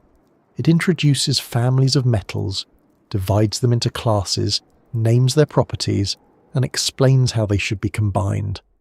The reader is given the impression that generations of metallurgists experimented with the substances of the Earth and eventually discovered exactly what a machine in the sky required. The main discussion begins with three supposed root metals known as soma, saundala, and murthwika. By combining varieties from these groups, the text says, 16 special metals suitable for Vimanas can be produced. They are described as light, heat-absorbing, heat-resisting, or poor conductors of heat. Their names include Ushnambhara, Ushnapaya, Ushnahana, Panchagna, Agnitrit, Shitahana, Vishambhara, and Vatamitra, along with several others. The purpose is clear enough. A vehicle travelling through dangerous regions of the atmosphere would need materials capable of protecting its structure and passengers from extreme heat. That requirement makes practical sense. Modern aircraft and spacecraft depend heavily on material science. An aeroplane needs strong substances that do not weigh too much. A high-speed vehicle must deal with friction, vibration, changing temperatures, and repeated stress. Spacecraft returning through the atmosphere require thermal protection because the surrounding gas becomes intensely hot. Materials are not a decorative detail added after the vehicle has been designed. They determine whether the vehicle remains a vehicle or becomes a brief and rather expensive collection of falling parts. The Vaimanika Shastra appears to understand the importance of heat, weight, and durability. It repeatedly describes metals that absorb heat, resist heat, reduce harmful effects, or withstand the forces encountered during travel. This is one reason an artificial intelligence system reading the document as aerospace engineering might classify the text as surprisingly advanced. The broad problem is real, and the proposed materials are assigned functions that resemble genuine engineering needs. The difficulty begins when we ask what these metals actually are. The text gives names, but many of those names do not correspond clearly to recognized metallic elements or reproducible alloys. Soma, saundala, and murthwika are treated as basic material families, yet they cannot simply be matched with iron, copper, aluminium, titanium, or another known substance. Some translations attempt to identify individual ingredients, while others leave the Sanskrit terms untranslated because their meaning remains uncertain. Without knowing the chemical composition of the root materials, the later recipes become impossible to evaluate properly. Imagine receiving a recipe that says to combine 3 parts of moon metal, 7 parts of wind metal, and 1 part of excellent mysterious powder. The quantities are precise. The labels are attractive. The finished product may still be difficult to order from the local supplier. The Vaimanika Shastra tries to strengthen its system through classification. It describes metals existing in different layers beneath the Earth, and claims that various solar, lunar, planetary, atmospheric and gravitational forces enter those layers in certain proportions, helping create different metallic qualities. Individual sounds within the names of metals are also connected to particular forces. The result is a model in which language, cosmic energy, geology and metallurgy are woven together. This is not how modern geology or chemistry explains the formation of ores. Metals occur through physical and chemical processes involving stars, planetary formation, heat, pressure, water, magma, and long geological changes. Their properties come from atomic structure and from the way atoms are arranged or combined. A metal does not acquire a heat-resistant quality because a syllable in its name represents a force from the moon. Yet it would be unfair to treat every unusual explanation as meaningless. Historical metallurgy often developed through practical trial long before anyone understood atomic structure. Ancient metal workers could produce excellent alloys without knowing what electrons were doing inside them. They learned through observation that adding one substance, changing the heat, or cooling an object differently altered the result. Practical skill can arrive before a correct scientific theory. The crucial question is whether the Vaimanika Shastra's recipes lead to materials with the claimed properties. Some passages give proportions for selecting numbered metals from the three main groups, adding borax, melting the mixture, and producing one of the 16 heat-resistant varieties. The instructions sound orderly, but because the numbered source metals remain uncertain, the formula cannot be followed in a controlled way. We have a set of directions with several of the most important ingredients hidden behind names that cannot be securely identified. The equipment becomes even more elaborate. The document speaks of hundreds of varieties of crucibles, furnaces, and bellows. One passage claims that there are 407 kinds of crucible divided into 12 groups. Another introduces 532 varieties of furnace, with a tortoise-shaped furnace selected for producing Vimana metals. There are said to be hundreds of bellows as well, including a particular type suited to the chosen furnace. Specific numbers create a powerful feeling of accumulated experience. A person does not usually invent 532 furnaces while casually passing the afternoon. Such a catalogue suggests workshops, specialists, failed experiments, successful methods, and a professional tradition large enough to require careful organisation. But the same problem returns. The other furnaces are not laid out as a recoverable historical collection. We do not have archaeological remains of 532 standardised types connected to Vimana production. The count exists mainly as part of the text's internal world. It gives the chosen furnace a place inside an immense system, but the system cannot be independently inspected. The crucible recipes add another layer of strangeness. One proposed mixture includes plant materials, flour, rust, gum, salts, charcoal, ashes, red arsenic, borax, flour products, grasses, and other substances. Some of these have plausible roles in traditional manufacturing. Clay, ash, plant fibre, charcoal, and mineral additives can affect the heat resistance, binding, or structure of a vessel. Borax has long been useful as a flux in metalworking. A recipe combining organic and mineral ingredients is therefore not automatically absurd. Other components are difficult to identify, and some translations appear uncertain even about the plants or substances involved. This makes experimental reconstruction hazardous in more than one sense. Replacing an unknown ingredient with the nearest modern guess may produce an object, but it would not demonstrate that the original recipe worked. It would demonstrate that a modern experimenter made a selection. The measurements cause further trouble. The text sometimes gives temperatures in degrees or in a unit translated as kaksha, but it does not establish a reliable scale that can be converted into a modern temperature. 800 degrees sounds precise until we ask 800 degrees of what scale? The difference between 800 degrees Celsius and 800 degrees Fahrenheit is not a small one, especially when the contents of a furnace are hoping for clear instructions. The 1974 engineering study examined one important aircraft material called Raja Loha, described as the substance used for part of the Shakuna Vimana.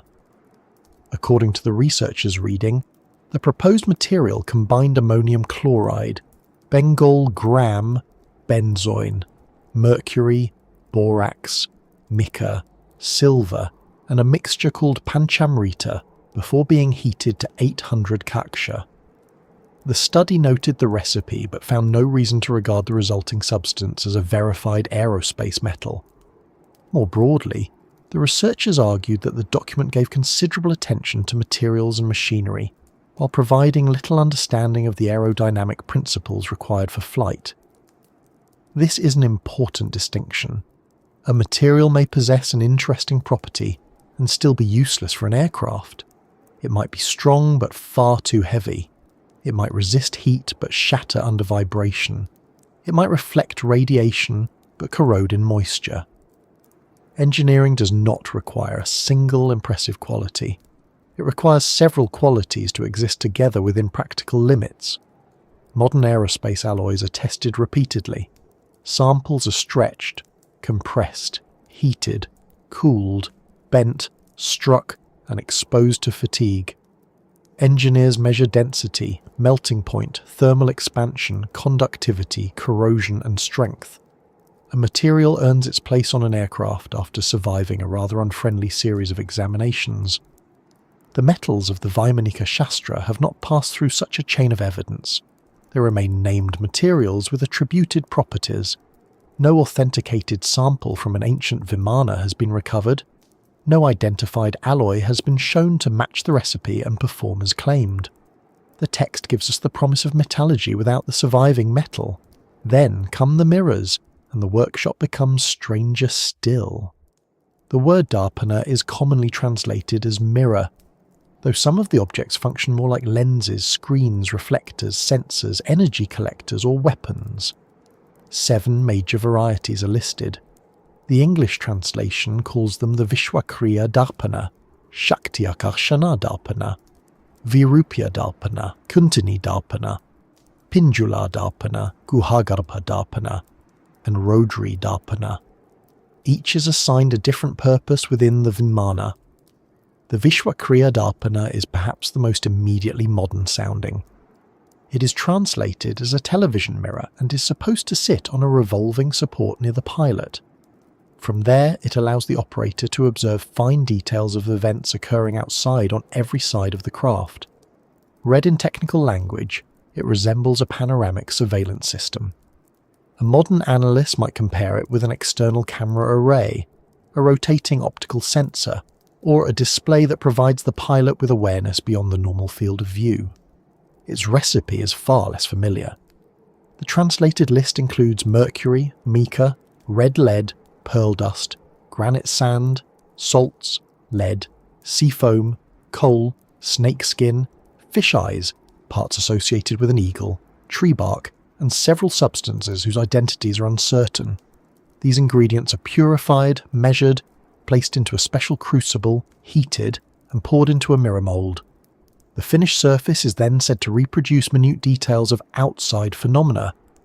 A few ingredients could contribute to a reflective or glass-like material.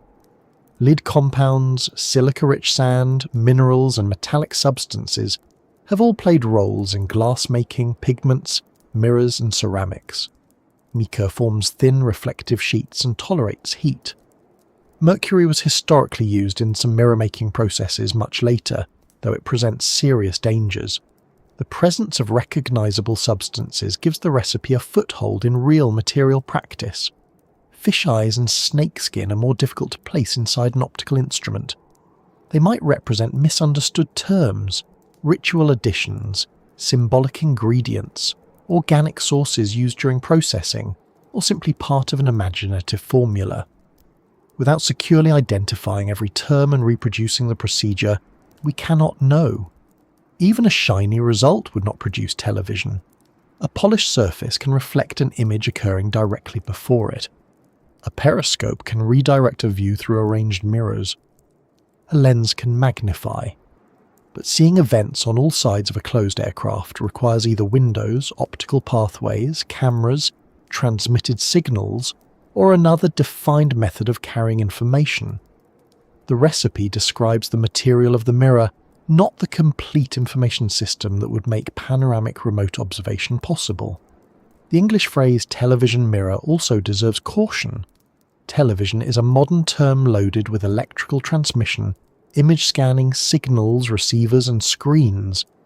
Using it as a translation encourages the reader to imagine those systems even when the original passage does not describe them. A more restrained phrase such as all-viewing mirror would still sound unusual, but it would not quietly carry a 20th century broadcasting network into the Vimana. The Shaktiakarshana Darpana is a power-attracting or power-capturing mirror. It is supposed to absorb and neutralize destructive effects produced by wind, solar rays, and fire. The text divides these dangers into hundreds of harmful influences encountered in critical regions of the sky. Its proposed ingredients include orpiment, salts, red mica, coal, sand, diamond, coral, pearl, shell, borax, seeds, and what the translation identifies as tortoise egg. The mixture is processed in another specially named crucible and furnace before being cast into the required form.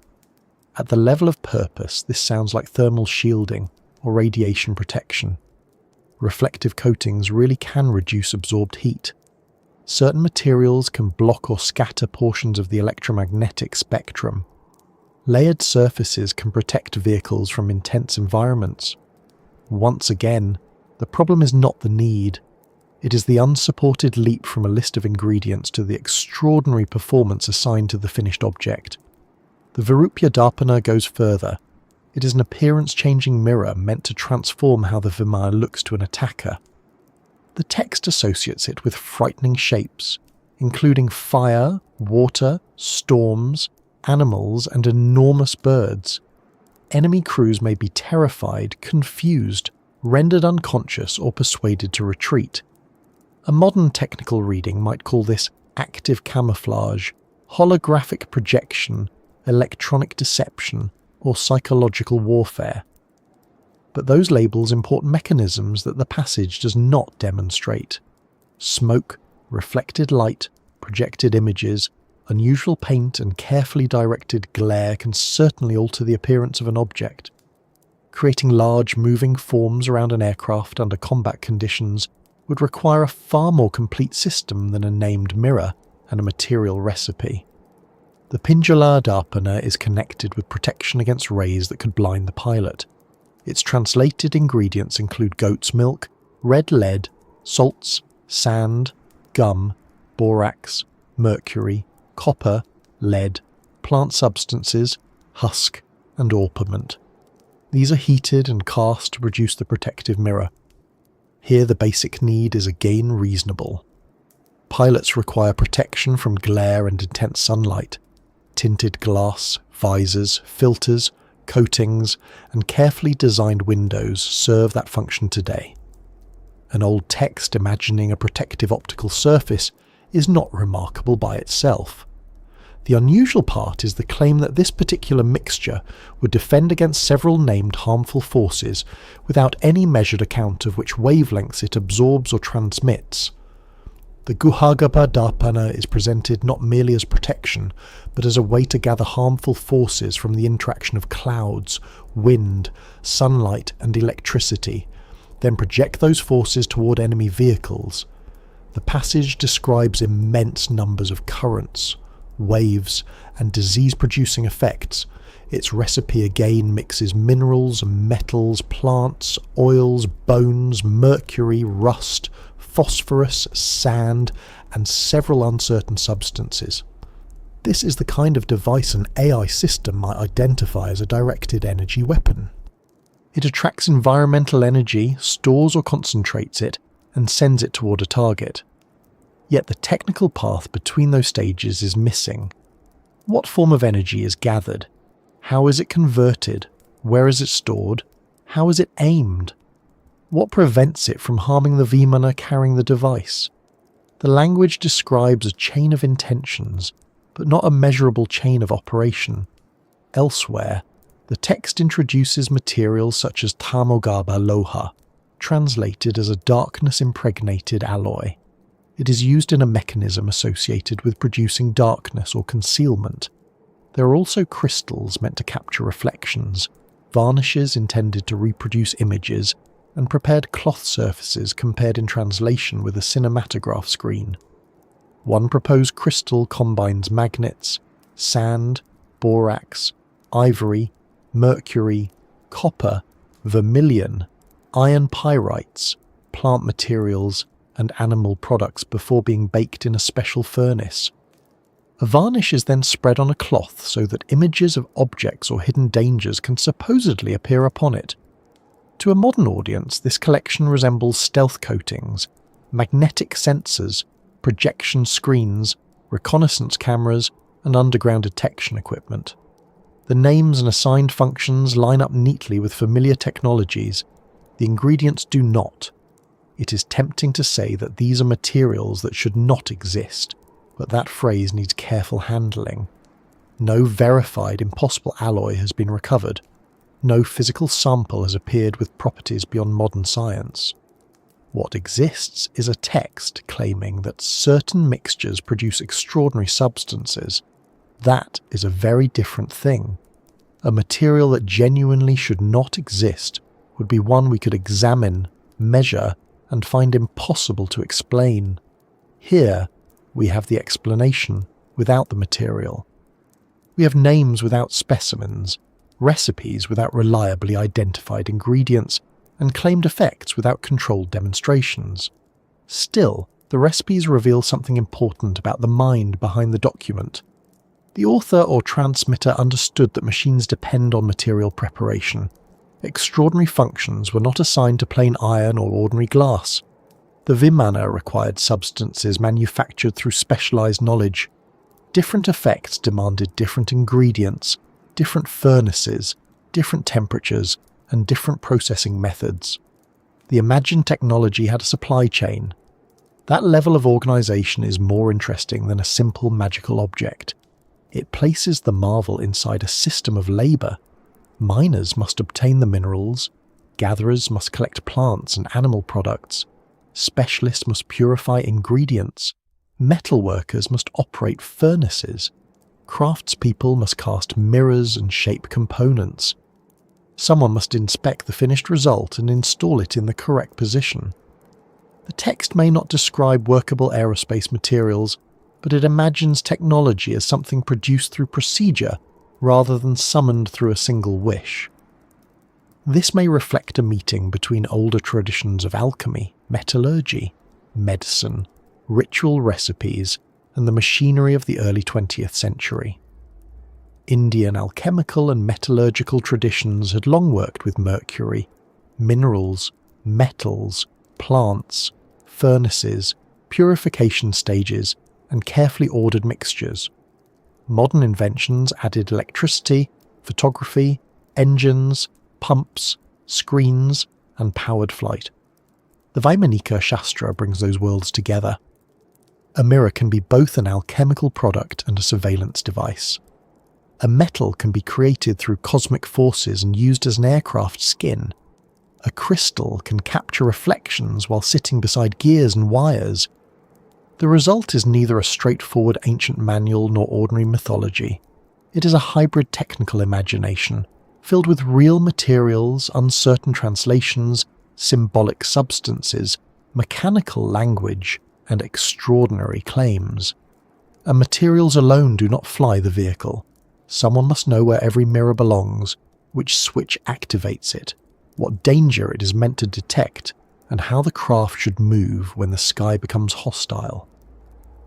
Once the metals have been cast and the strange surfaces installed, the text turns its attention toward the person seated among them, the pilot surrounded by instruments, routes, warnings, and rules for surviving ancient flight.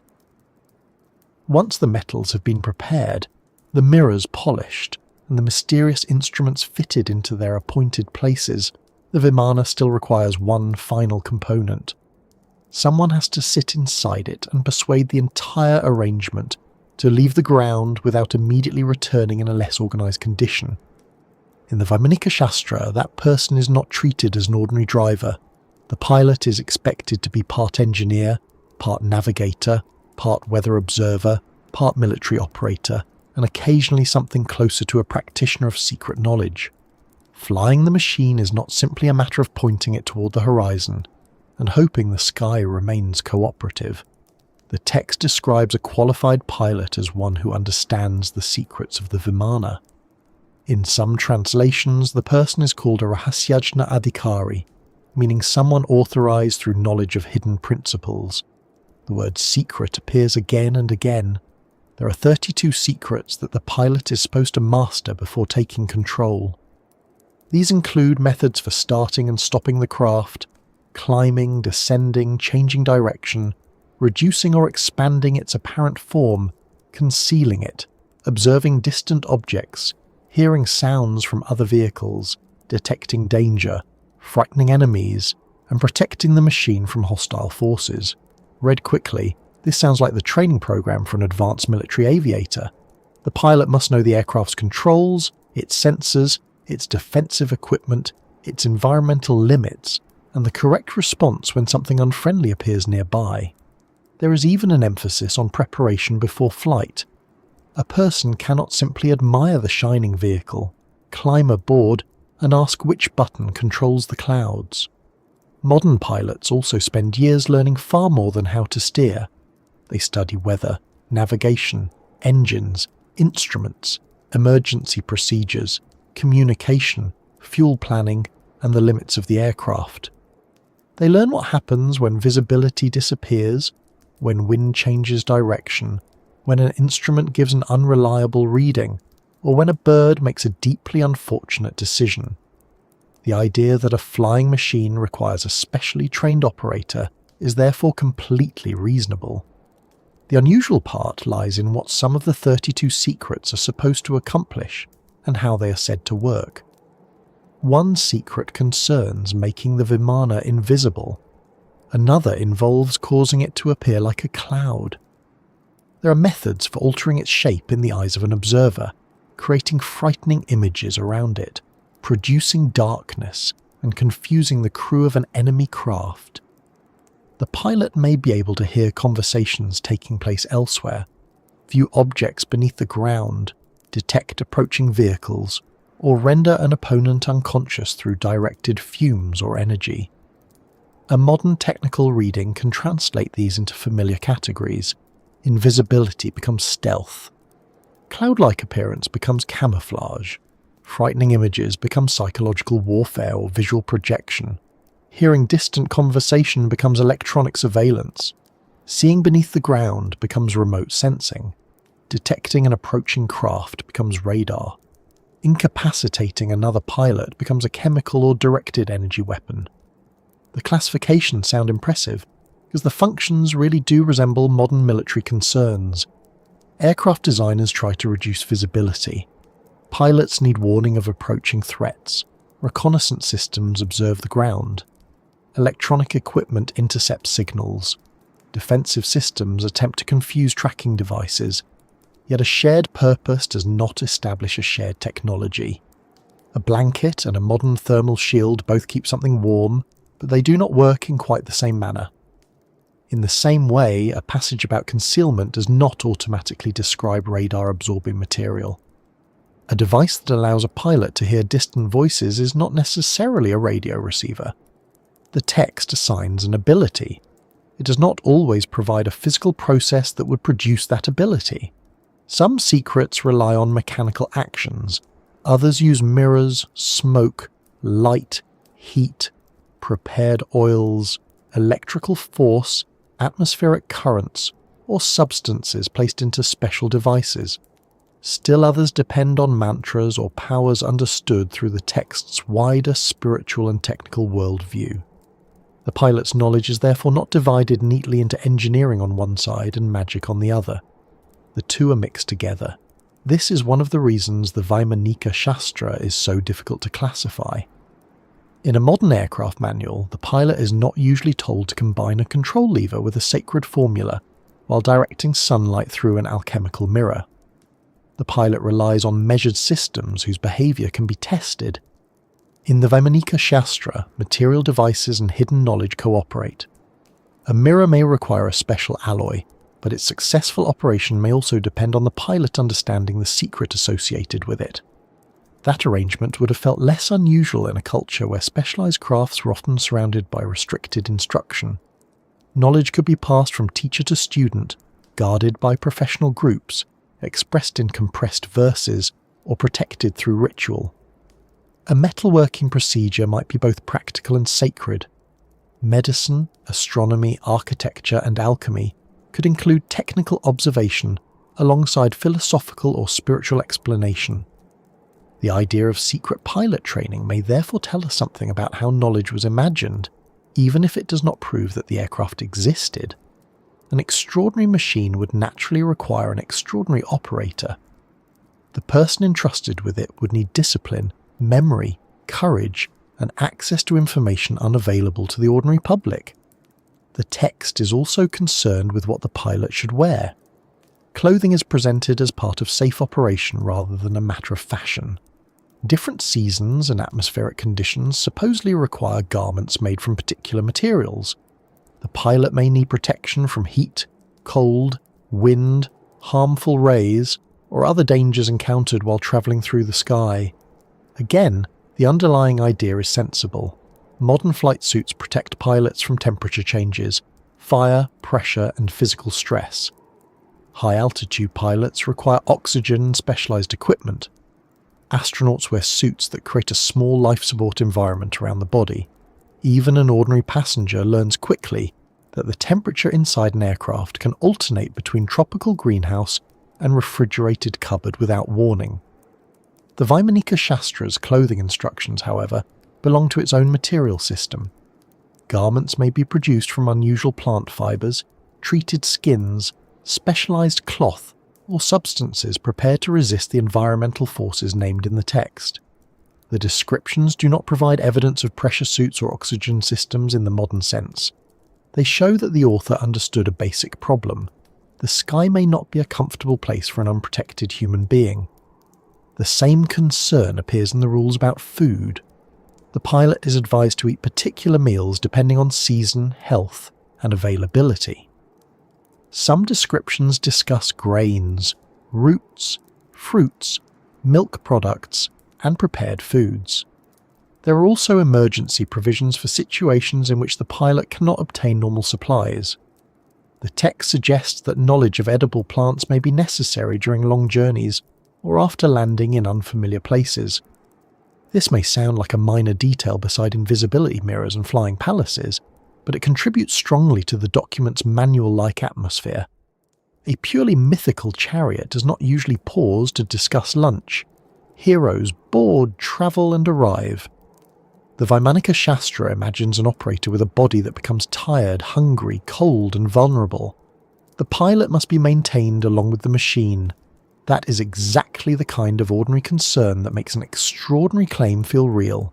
A fictional story becomes more convincing when someone remembers to pack food. The same principle has rescued many adventure films from complete absurdity, though characters still seem remarkably relaxed about finding a toilet. The instructions also warn against foods that might cause weakness, illness, or poor concentration. A pilot must remain alert.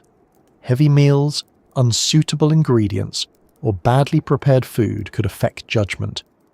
Modern aviation medicine agrees with the broad principle that fatigue, dehydration, illness, and poor nutrition can impair performance.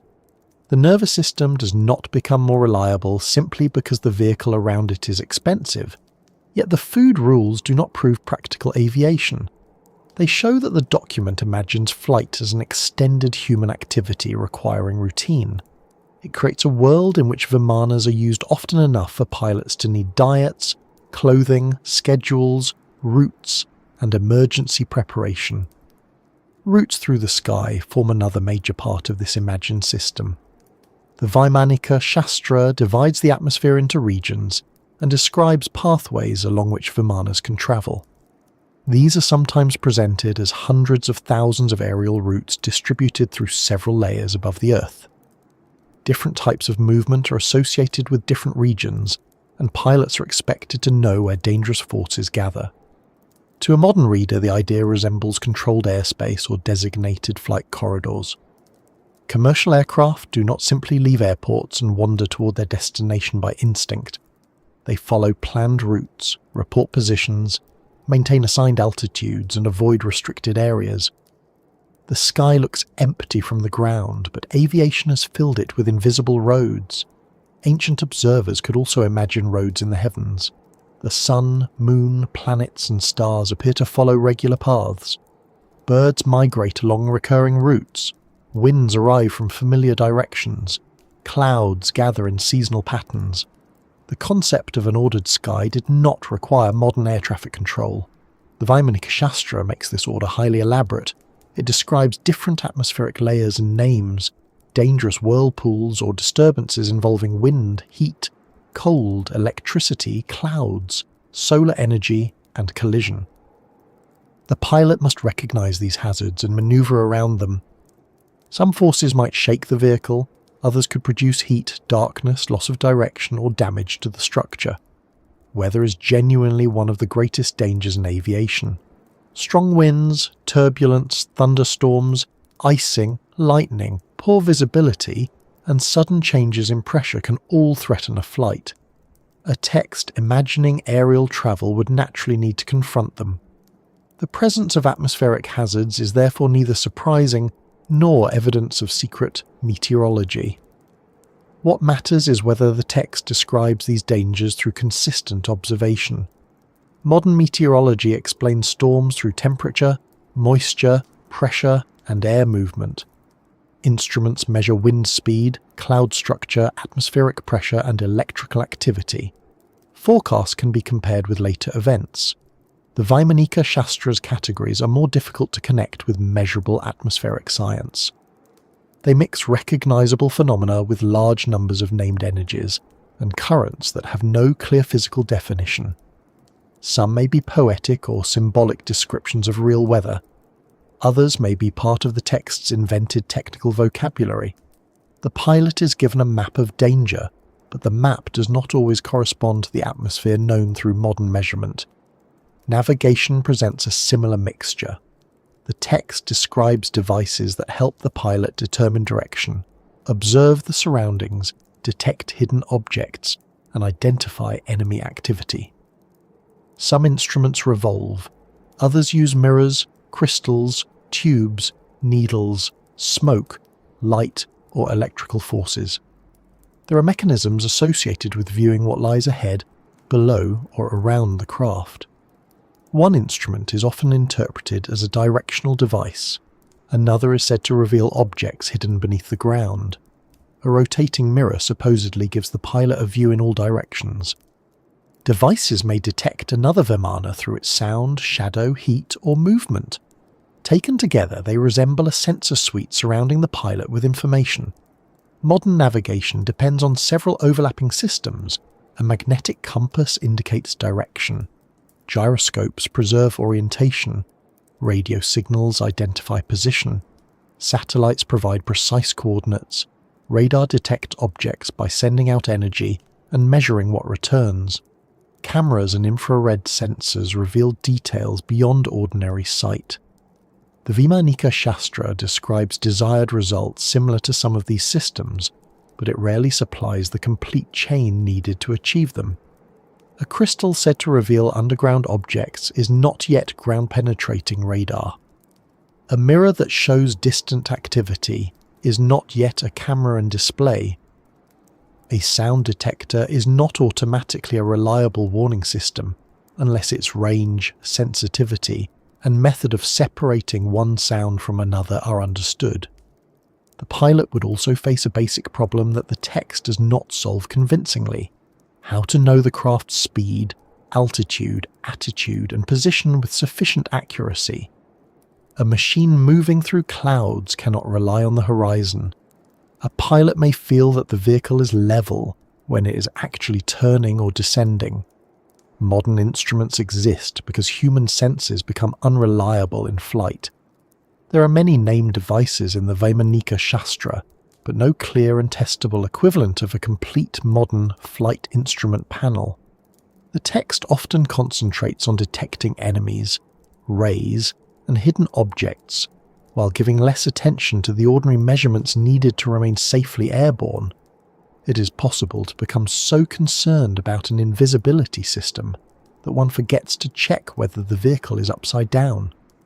The controls themselves are described through switches, wheels, keys, levers, pipes, and rotating mechanisms. The pilot uses them to start engines, change the direction of forces, open or close parts of the craft, and activate individual devices. This mechanical vocabulary fits the early 20th century particularly well.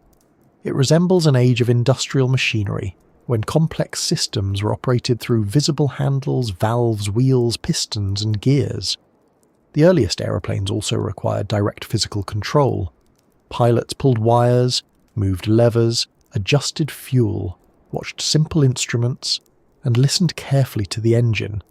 Flying was noisy, uncomfortable, dangerous, and often performed in an open cockpit where the weather introduced itself personally.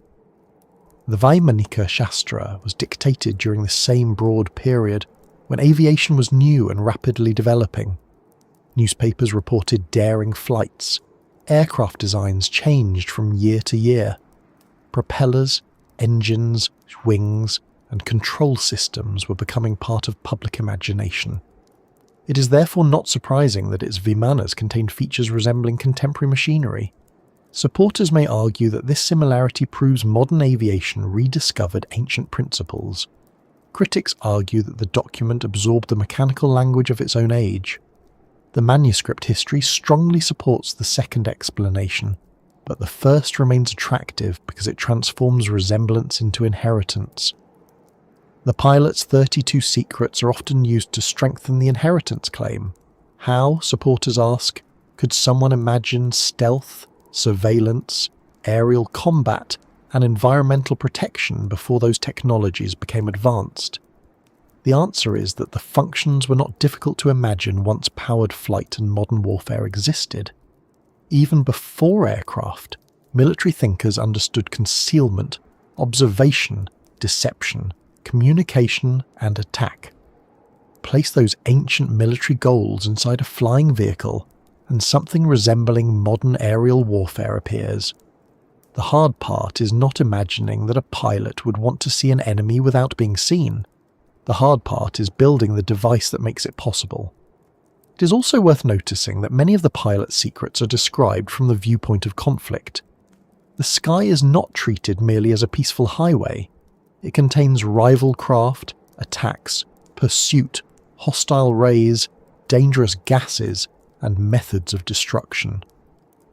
The Vimana is often less like a passenger aircraft and more like a flying weapons platform. This fits the broader tradition of celestial warfare in the epics, where divine weapons and airborne vehicles appear during struggles between powerful beings. It also fits the early 20th century, when aircraft quickly moved from experimental curiosities to tools of reconnaissance and war. The First World War demonstrated that the sky could become a battlefield. Pilots observed enemy positions, fought one another, dropped weapons, and developed new forms of defense. The Vaimanika Shastra seems to stand with one foot in each world. Its language invokes ancient sages and cosmic forces. Its concerns resemble modern mechanical warfare. The pilot uses secret knowledge, but also switches. He relies on unusual materials, but also on engines, pipes, wheels, and instruments. The rules of flight therefore tell us more than whether the vehicle could be operated. They show how thoroughly the text tries to normalize the impossible. A flying machine becomes believable when it has procedures. The pilot cannot eat anything he likes. He cannot fly through every region of the sky. He must inspect the equipment, understand the dangers, select the correct clothing, recognize hostile forces, and use each device at the proper moment. Limitations are persuasive. A magical object that can do absolutely anything feels like fantasy. A machine that can do remarkable things only under certain conditions feels engineered. Give it a maximum range, a dangerous temperature, a trained operator, and a maintenance schedule, and the mind begins making room for it in reality. Science fiction writers understand this very well. A fictional spacecraft may need fuel, repairs, navigation, and trained crew. Its engines may overheat, its shields may fail, its sensors may be confused. These limitations do not make the ship real, but they make the story convincing because real machines are never endlessly obedient. The Vaimanika Shastra uses the same logic, intentionally or not. Its Vimanas depend on materials, instruments, trained pilots, and correct procedures. They operate within a system. The result is far more compelling than a simple divine chariot carried by will alone. Yet when the details are tested, the system does not hold together as aviation.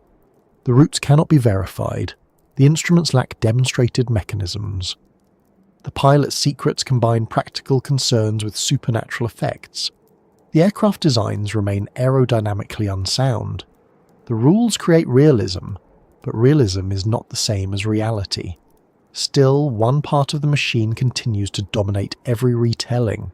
Beneath the mirrors, switches, routes, and pilot instructions lies the question of power. What makes the Vimana move? What lifts its weight? What drives it forward and keeps it in the sky? Several possible mechanisms appear in the wider literature surrounding Vimanas, but one has become more famous than all the others. It involves a heavy silver liquid, sealed containers, heat, rotation, and a force imagined as a vortex. Mercury has always looked slightly unnatural, a metal that flows like water and gathers itself into shining drops. Place it inside an ancient engine, set it spinning, and the Vimana finally seems to acquire a mechanical heart. Mercury is one of those substances that seems determined to behave differently from almost everything around it. It is a metal, yet at ordinary room temperature it flows like a heavy silver liquid. It breaks into bright beads, rolls across a surface, joins itself together again and reflects the room in tiny curved fragments. Long before anyone understood its atomic structure, Mercury already looked like matter caught between categories. It was solid enough to be metal, fluid enough to be poured, and unusual enough to acquire a reputation in medicine, metallurgy, alchemy, and stories about hidden forces. Place that liquid inside a flying machine, surround it with heat, electricity, spinning chambers, and carefully named components, and the imagination has very little difficulty taking over. The Mercury begins to whirl, pressure builds, a low vibration passes through the craft. The engine brightens, the vessel trembles, and the machine rises slowly into the air while everyone nearby decides that standing directly beneath it was perhaps not the finest choice of the morning. This is the picture usually attached to the so-called Mercury Vortex Engine, the mechanism often described as the mechanical heart of the ancient Vimana. According to popular retellings, Mercury was placed inside sealed chambers, heated or electrically charged, and forced into rapid circular motion. The resulting vortex supposedly created enormous power, reduced the effect of gravity, or produced a force capable of lifting the craft vertically. Some versions add magnetic fields. Others mention plasma, solar energy, anti-gravity, or a whirlwind generated inside the Mercury itself. The phrase sounds precise enough to belong on an engineering drawing. Yet when we return to the published Vaimanika Shastra, something important becomes clear. The document does contain a great deal of mercury. It appears in recipes for metals, mirrors, crystals, protective devices, electrical vessels and other mechanisms. But the text does not present one clear unified machine officially named the Mercury Vortex Engine, complete with a single design and a consistent explanation of its operation.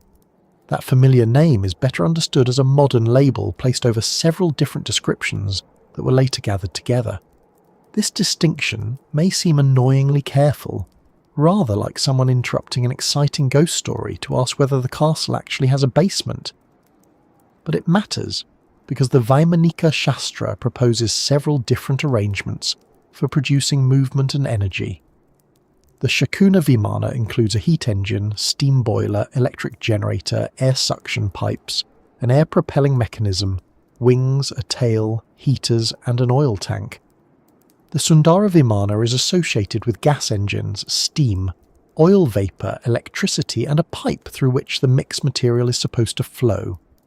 The Rukma Vimana uses vertical ducts, fans, electrical devices and wheels, whose movement is somehow connected with lift. The Tripura Vimana is said to draw power from sunlight and chemical substances. These are not four applications of one clearly defined Mercury engine. They are separate mechanical schemes that do not fit neatly into a single system. Mercury does appear in one of the Vaimanika Shastra's more elaborate electrical arrangements. The English edition describes several vessels containing unusual oils, salts, crystals, metals, animal liquids and mercury. Wires pass through tubes, wheels and churning rods are turned. An electricity storage vessel contains mercury and a wired crystal. The construction gives the impression of a chemical battery joined to a mechanical generator, although the physical process by which useful electrical power would emerge is never demonstrated. Someone reading this passage with modern expectations could easily imagine a circulating liquid metal system. The mercury is inside a vessel. Mechanical parts turn, wires carry power, crystals are positioned at important points, the ingredients are stirred or churned. From there, the word vortex is only a small imaginative step away. Yet movement inside a container is not the same as movement of the container. Imagine sitting in a small boat while holding a bucket of water. You can stir the water clockwise, then anti-clockwise. The bucket may twist in your hands, the boat may rock slightly as your body moves. But once everything settles, the boat has not crossed the lake merely because the water went round in circles. The forces remained inside the combined system of boat, bucket, water, and passenger. A spinning mass can affect orientation. Spacecraft use reaction wheels, which are rapidly rotating devices that allow the vehicle to turn without expelling propellant. When a wheel accelerates in one direction, the spacecraft rotates in the opposite direction. This is extremely useful for pointing cameras, antennas, and scientific instruments. But a reaction wheel does not push the spacecraft across space. It changes which way the craft faces, not where its centre of mass goes. A spinning Mercury chamber could, in principle, behave like a heavy and rather inconvenient reaction wheel. It could store angular momentum. It could create gyroscopic effects. It could generate vibration, heat, pressure, and considerable concern among the maintenance staff. What it could not do, simply by spinning in a closed container, is produce a continuous external force that lifts the whole machine. For the craft to rise, it must exchange momentum with something outside itself. A helicopter pushes air downward. A jet engine accelerates hot gases backward. A rocket expels exhaust at high speed. A balloon displaces air and experiences buoyancy. Even a person jumping upward does so by pushing against the ground first. Gravity does not accept internal enthusiasm as payment. If heated mercury were released from a nozzle, then it could produce thrust. The escaping vapour would move one way, and the craft would be pushed in the other. At that point, however, the useful part would not be the vortex. It would be the expulsion of mass. Mercury would function as a propellant, gradually leaving the machine and requiring replacement. Heating mercury creates another practical difficulty. Mercury's normal boiling point is about 357 degrees Celsius, and increasing temperature produces more vapour. Elemental mercury vapour is toxic, particularly when inhaled, and can damage the nervous system, kidneys and lungs. An engine that heated large quantities inside a crewed vehicle would need extremely reliable containment, seals, cooling, ventilation, and handling procedures. A small leak could turn the marvellous flying palace into a hazardous materials incident with unusually decorative seating. Mercury is also extremely dense. A liquid metal system large enough to power a substantial vehicle would add enormous weight. Weight is one of aviation's least sentimental problems. Every tank, pipe, chamber, furnace, crystal, mirror, passenger, and emergency snack must be lifted along with the aircraft. An engine cannot merely produce force. It must produce enough force to lift itself, its fuel, its supporting structure, and everything else attached to it. The Vaimanika Shastra often adds machinery without confronting this balance. The Shakuna Vimana includes a long list of boilers, heaters, pipes, tanks, generators, wings, wheels, and structural levels. Its proposed dimensions are immense. The engineering analysis from the Indian Institute of Science found that the design concentrated on mechanisms and materials while failing to provide a workable understanding of aerodynamics, stability, or propulsion. The investigators concluded that the described craft could not fly as presented. The Sundara Vimana gives us a particularly revealing example. Electricity is supposed to vaporize oil, while steam is produced elsewhere. The oil vapour and steam are then mixed and directed through a pipe to move the vehicle. There is at least a recognisable idea here. Heat a fluid, create a moving gas, and use the flow to produce propulsion. But the described direction of the flow causes trouble. The engineering study noted that the text appeared to expect the craft to move in the same direction as the exiting jet. A real reaction-propelled vehicle moves in the opposite direction from the expelled material. Push gas backward and the craft goes forward. Direct the exhaust upward and the craft is pushed downward, which is rarely a popular feature during takeoff. The error is small on the page but enormous in practice. It reveals the difference between knowing that jets and vapours are associated with engines, and understanding how thrust works.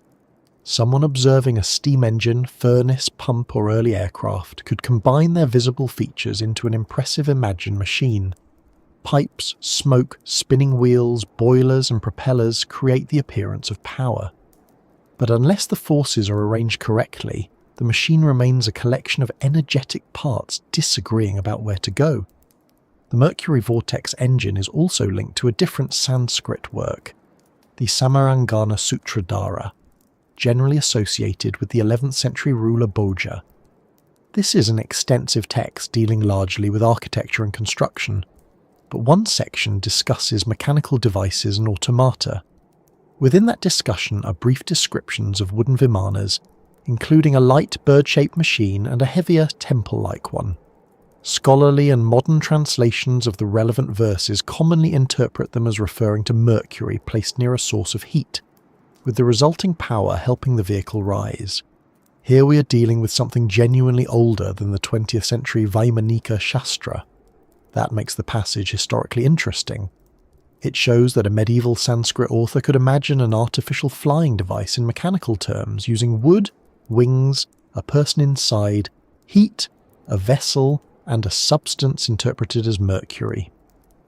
But the famous modern description of an electric or ultrasonic mercury boiler producing a driving whirlwind is far more detailed than the brief Sanskrit account.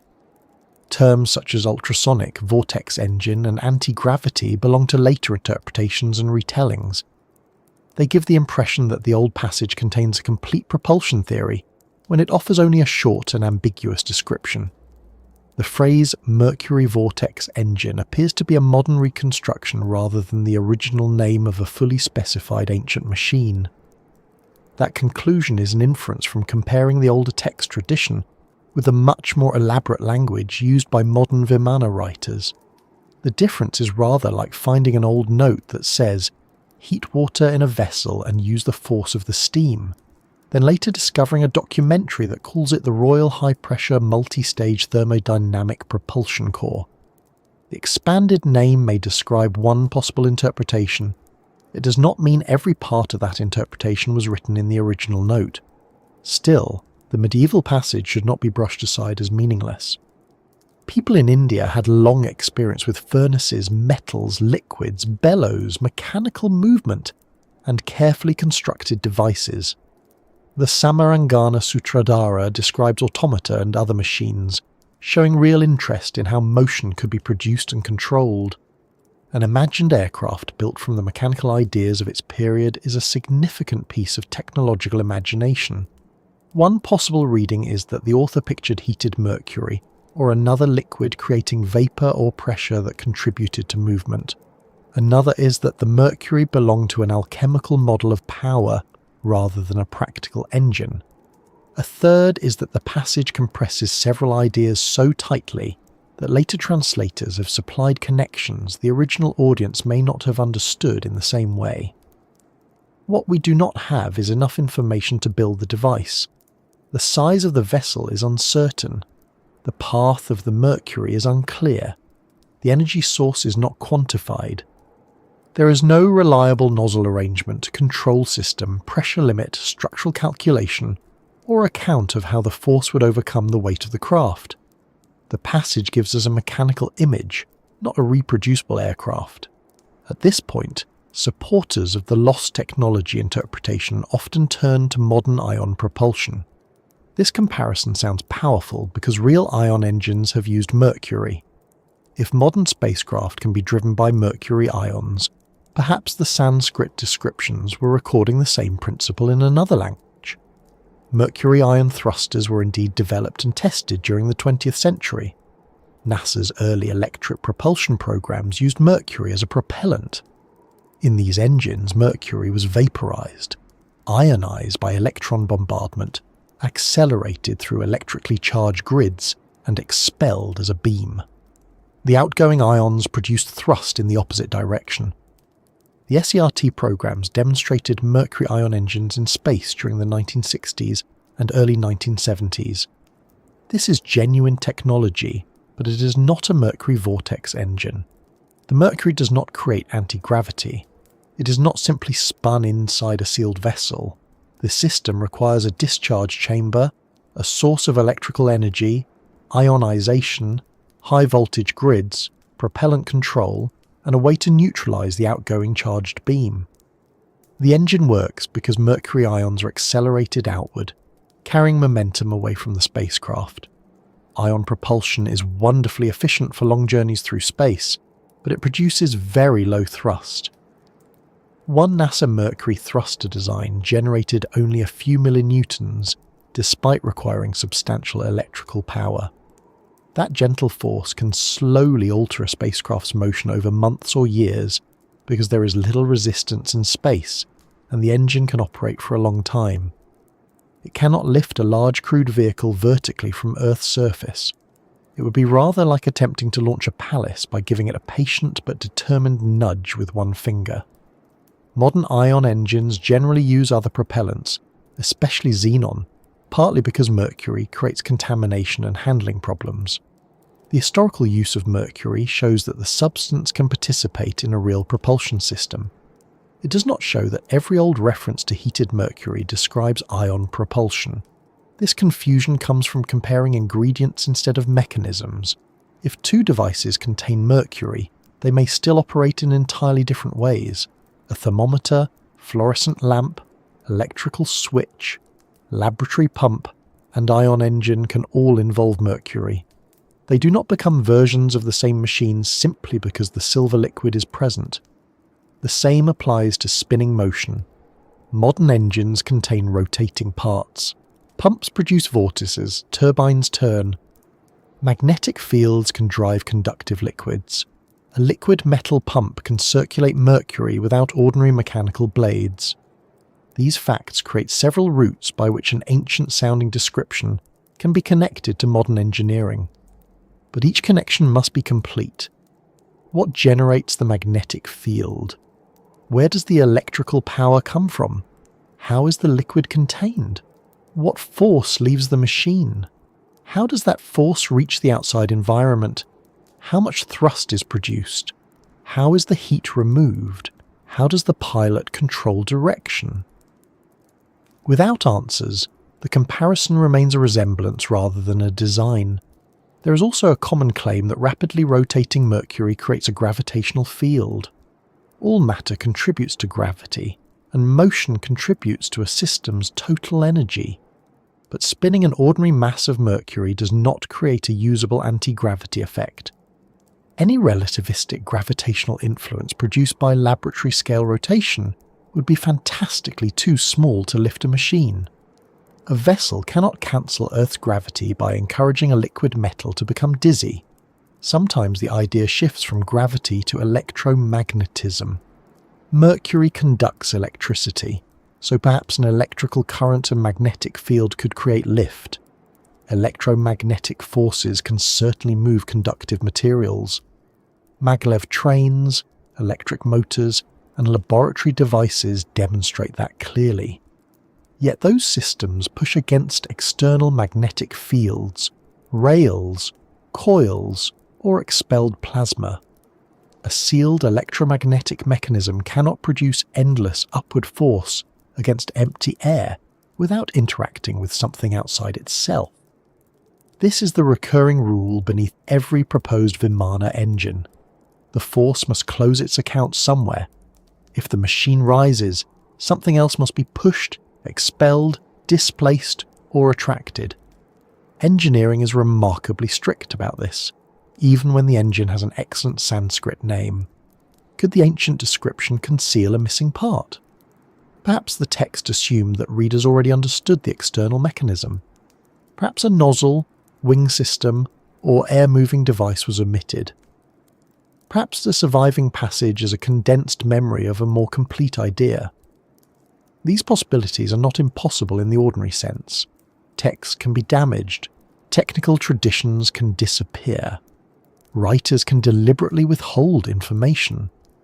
The Samarangana Sutradhara itself suggests that certain mechanical secrets should not be explained fully, which later readers have used to account for the missing details.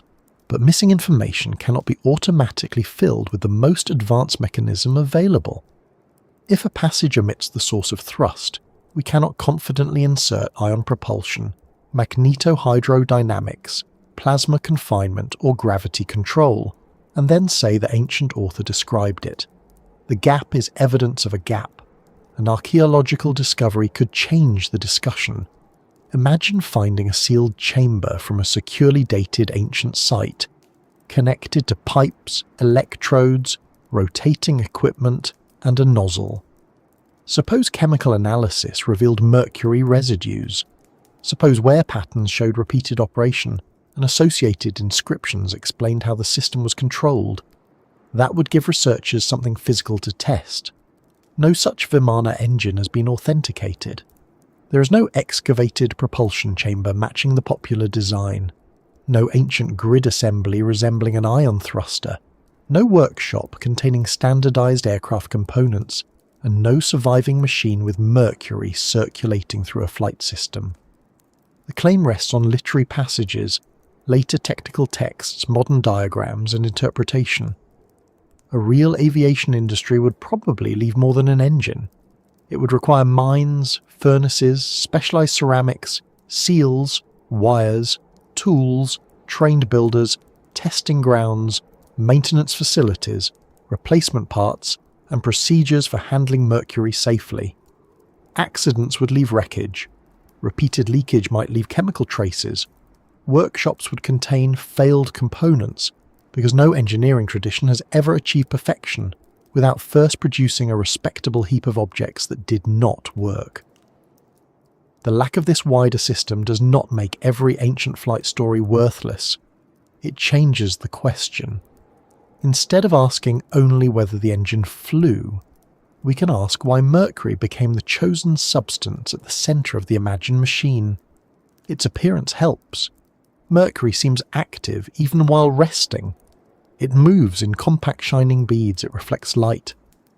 It responds quickly to small changes in the surface beneath it. To an observer without modern chemistry, it can seem almost alive. It is easy to associate such a material with hidden energy. It also belonged to long traditions of experimentation. People heated it, combined it with other substances, used it in medicines, pigments, metallurgy, and alchemical practices, and observed its strange transformations. A writer imagining an extraordinary engine would naturally select an extraordinary material. Ordinary water might feel too familiar. Mercury already looked like technology from another world. The Vaimanika Shastra then surrounded that substance with everything that made machines seem powerful in the early 20th century. Electricity, wires, crystals, revolving wheels, boilers, gases, generators, and control switches. The older flying chariot had finally acquired an engine room. But the engine room was assembled from several different traditions, and its components never settled into one workable propulsion system. That may be why the Mercury Vortex Engine remains so compelling. It is specific enough to picture but incomplete enough to improve in the imagination. Every missing step becomes an invitation. One reader adds magnetic fields, another adds plasma, a third adds ion propulsion. Artificial intelligence arranges these additions into a technical sequence, and the sequence begins to resemble a recovered design. The strange thing found at the centre of the mystery is therefore not a confirmed ancient engine. It is a chain of transformation. A brief old description of heated mercury becomes a mechanical engine. The engine becomes a vortex. The vortex becomes electromagnetic propulsion. Electromagnetic propulsion becomes anti-gravity. Then the finished modern interpretation is carried backward and presented as though every stage had been waiting inside the Sanskrit from the beginning. Yet the original fascination remains. Medieval writers really did imagine artificial flight using materials and mechanisms. The Vaimanika Shastra really does contain elaborate technical language. Mercury really has been used in modern spacecraft propulsion. Those facts are true, they simply do not connect themselves automatically. What remains between them is the uncomfortable space where this entire story has been living. Enough technical detail to provoke serious questions, but not enough physical evidence to answer them. And once the Mercury stops spinning and the engine room becomes quiet, we are left with the broader choice that has followed the Vimana from the first page, whether we are looking at forgotten technology, an extraordinary act of mechanical imagination, or a modern reading that has taught an ancient myth to sound like a machine. After following the Vimanas from the oldest Sanskrit epics into the mechanical world of the Vaimanika Shastra, after examining its metals, mirrors, pilots, routes and mercury-filled devices, we arrive at the question that has been waiting quietly beneath every description. What exactly are we looking at? Are these fragments of a lost technology once capable of carrying people through the sky? Are they examples of unusually advanced imagination created by writers who gave impossible machines realistic rules? Or are they myths that only began to look like engineering after modern readers translated them into the language of aircraft, engines, and electronic systems? It would be convenient if the evidence pointed neatly in one direction. History is rarely that considerate. The Vimana tradition is not one text written at one time by one person. It is a collection of ideas that developed across different periods and literary settings. The Ramayana and Mahabharata contain celestial vehicles within worlds filled with gods, divine weapons, supernatural beings, and journeys between human and cosmic realms. The medieval Samarangana Sutradhara includes brief mechanical descriptions of wooden flying devices and heated mercury. The Vaimanika Shastra, written down in the early 20th century, transforms the subject into something resembling a technical handbook filled with aircraft types, materials, instruments, pilot instructions, and operating procedures. When these sources are placed together without their dates and contexts, they appear to tell one continuous story. Ancient India had aircraft. Later authors preserved additional details. A forgotten manual eventually revealed the engines, controls, and construction methods. Artificial intelligence then arrived and recognized the engineering structure that earlier scholars had failed to see. It is an excellent story. It is orderly, dramatic, and satisfying. Unfortunately, the evidence is far less orderly. The oldest epic Vimanas are not described as ordinary manufactured aircraft. They belong to the supernatural setting of the narratives. They may move through the sky, carry passengers, respond to their owners, and travel across enormous distances, but their operation is generally miraculous rather than mechanical. The Pushpaka Vimana resembles a flying palace, complete with splendour, chambers, platforms, and royal decoration. It is a symbol of divine craftsmanship, conquest, authority, and return. It is not presented with a workshop diagram explaining how air moves around its wings. This does not make it unimportant. A mythical vehicle can reveal a great deal about the people who imagined it. It can show their desire to overcome distance, their understanding of power, and their belief that the realm of the gods should not be limited by roads or mountains. It can preserve older images of chariots, palaces, birds, storms, and celestial movement inside a single, extraordinary object. But a meaningful object is not automatically a physical object.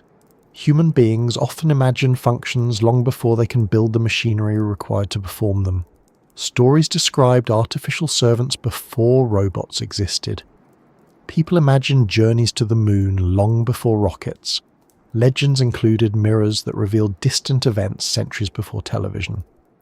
The desire to communicate instantly, see faraway places, fly through the sky, and become invisible is far older than the technology that later approached those goals. The presence of an idea in an old story does not prove that the technology already existed. It may prove that the desire existed. Flight is perhaps the clearest example. Birds have always demonstrated that movement through the air is possible. A person does not need an understanding of aerodynamics to imagine joining them. The dream comes easily.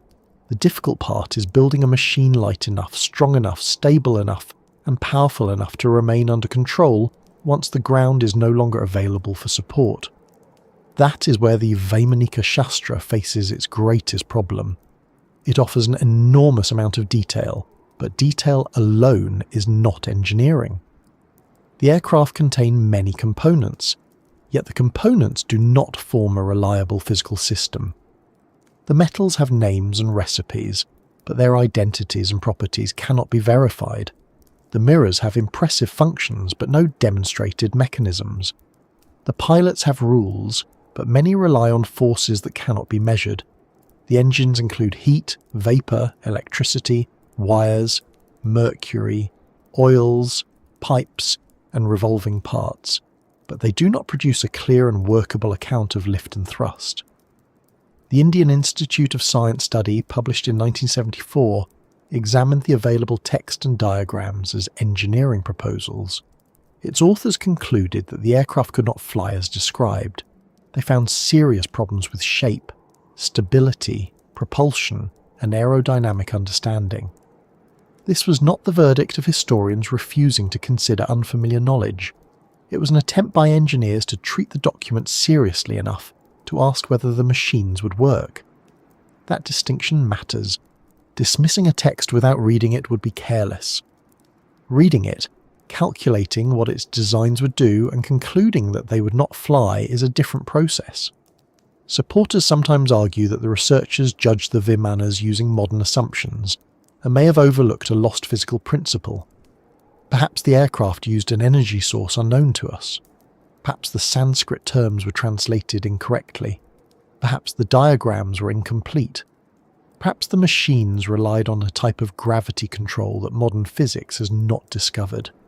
Any one of those statements might be possible in the broader sense. Science does not claim that every principle of nature has already been found. But an unknown principle cannot be used as a convenient replacement for missing evidence. If a machine is said to fly, the unknown force must still produce measurable effects. It must lift a certain mass, consume or transfer energy, respond to controls, and interact with the surrounding world. Without those effects, the unknown principle explains everything precisely because it explains nothing. There is a useful difference between an unanswered question and an unsupported answer. We do not know whether every ancient text has been understood correctly is an unanswered question. Therefore, the text describes anti-gravity aircraft is an unsupported answer. Archaeology adds an even larger difficulty. Advanced machines do not exist alone. A single aircraft represents the work of many industries. Metals must be mined, refined, shaped, joined, and tested. Engines require carefully manufactured parts. Instruments require specialized materials. Fuel or energy must be produced and stored. Pilots must be trained. Machines must be repaired.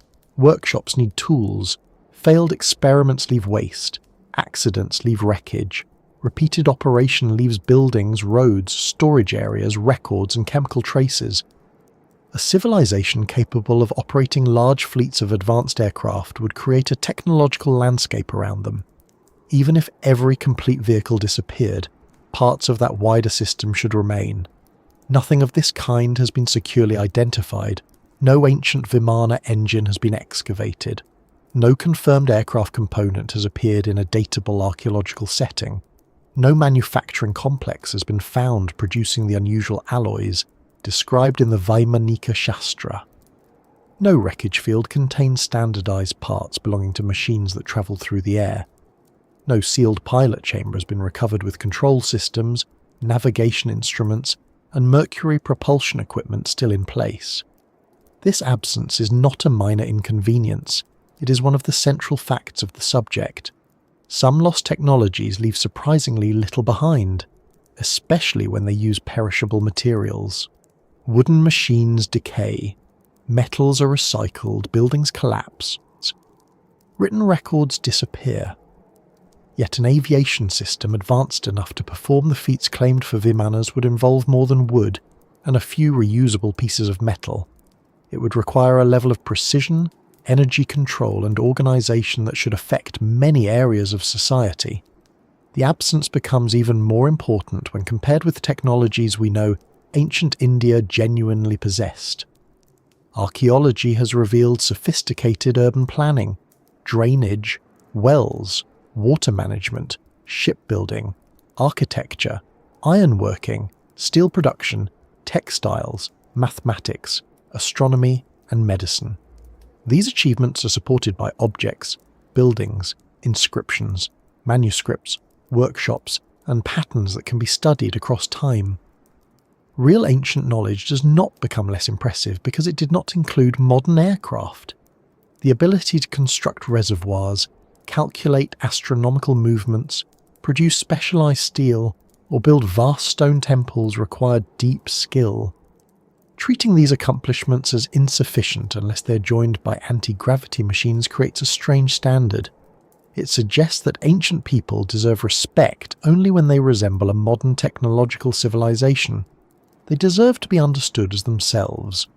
This is also why the lost technology interpretation can unintentionally weaken the history it hopes to celebrate. When spectacular claims fail under examination, critics may dismiss everything around them. Genuine achievements become mixed with unsupported stories.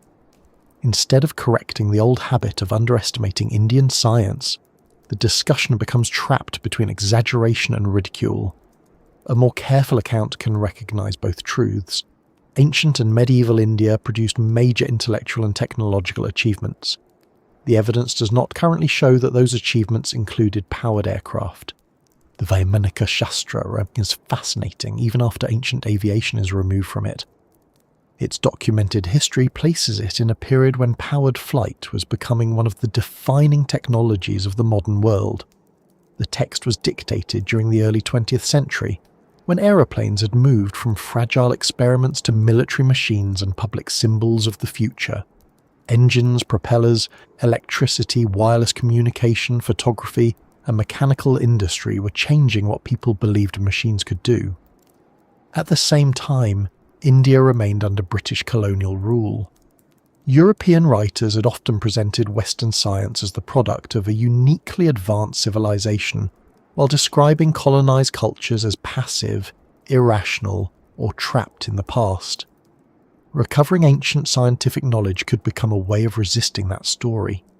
If Indian sages had understood aviation thousands of years earlier, the direction of intellectual authority would be reversed. The Vaimanika Shastra can be read within that environment. It joins revered Sanskrit tradition to the newest symbol of modern power. Ancient sages become aeronautical experts. Flying vehicles from the epics receive engines, instruments, alloys, and trained pilots. The modern machine is given an ancient ancestry. This does not require deliberate fraud. People can sincerely believe that they are recovering lost knowledge. Inspiration, memory, religious experience, cultural pride, and technological excitement can combine without anyone sitting at a desk and deciding to deceive the world before lunch. The available accounts of Subbaraya Shastri do not present him as a wealthy promoter, building a career from an obvious hoax. He appears to have lived modestly and believed in the knowledge he transmitted. The text can therefore be historically recent, technically unworkable, and sincerely produced at the same time. Human beings are capable of extraordinary conviction. Sincerity tells us that a person believes a claim. It does not tell us that the claim is physically correct. The text's technical style may be its greatest achievement. It understands how rules make an imagined world convincing. The pilot cannot operate the craft without training. The materials must be prepared through specific procedures. Different instruments have different functions. The aircraft face environmental dangers. Food and clothing matter. Engines require fuel or energy. Machines have limitations. These features create realism. They make the Vimana feel as though it belongs to a working technological system rather than a single miraculous scene. A reader begins to imagine hangars, workshops, flight routes, instructors, repair crews, and teams responsible for polishing several hundred unusually demanding mirrors. Modern science fiction uses the same method. A fictional spacecraft becomes convincing when it requires maintenance, fuel, navigation, and trained crew. It becomes more believable when something can go wrong. Limitations create the appearance of engineering because real machines are defined as much by what they cannot do as by what they can. This may be the strongest explanation for the strange precision of the Vaimanika Shastra. It is advanced imagination organised like technical knowledge. That does not mean every detail was invented without sources. The document may draw from older Sanskrit traditions, alchemical practices, metallurgy, architecture, medicine, mechanical devices, astronomical ideas, and the language of ritual instruction. It also appears to contain features associated with modern machinery. Its world is assembled from many real pieces. The finished aircraft does not work, but the ingredients of the imagination are historically meaningful. This is where artificial intelligence enters the story. When Grok or another language model reads the text as a technical document, it can identify the organization very effectively. It sees propulsion-like descriptions, optical devices, protective materials, operational rules, environmental hazards, and trained pilots. It can translate these into modern categories and create a coherent-looking system. The AI is not necessarily wrong to recognize those categories. The text was written to resemble organized technical knowledge. The danger appears when the categories are mistaken for proof. Calling a mirror a surveillance sensor does not show that it functioned as one. Calling a material a thermal shield does not establish its composition.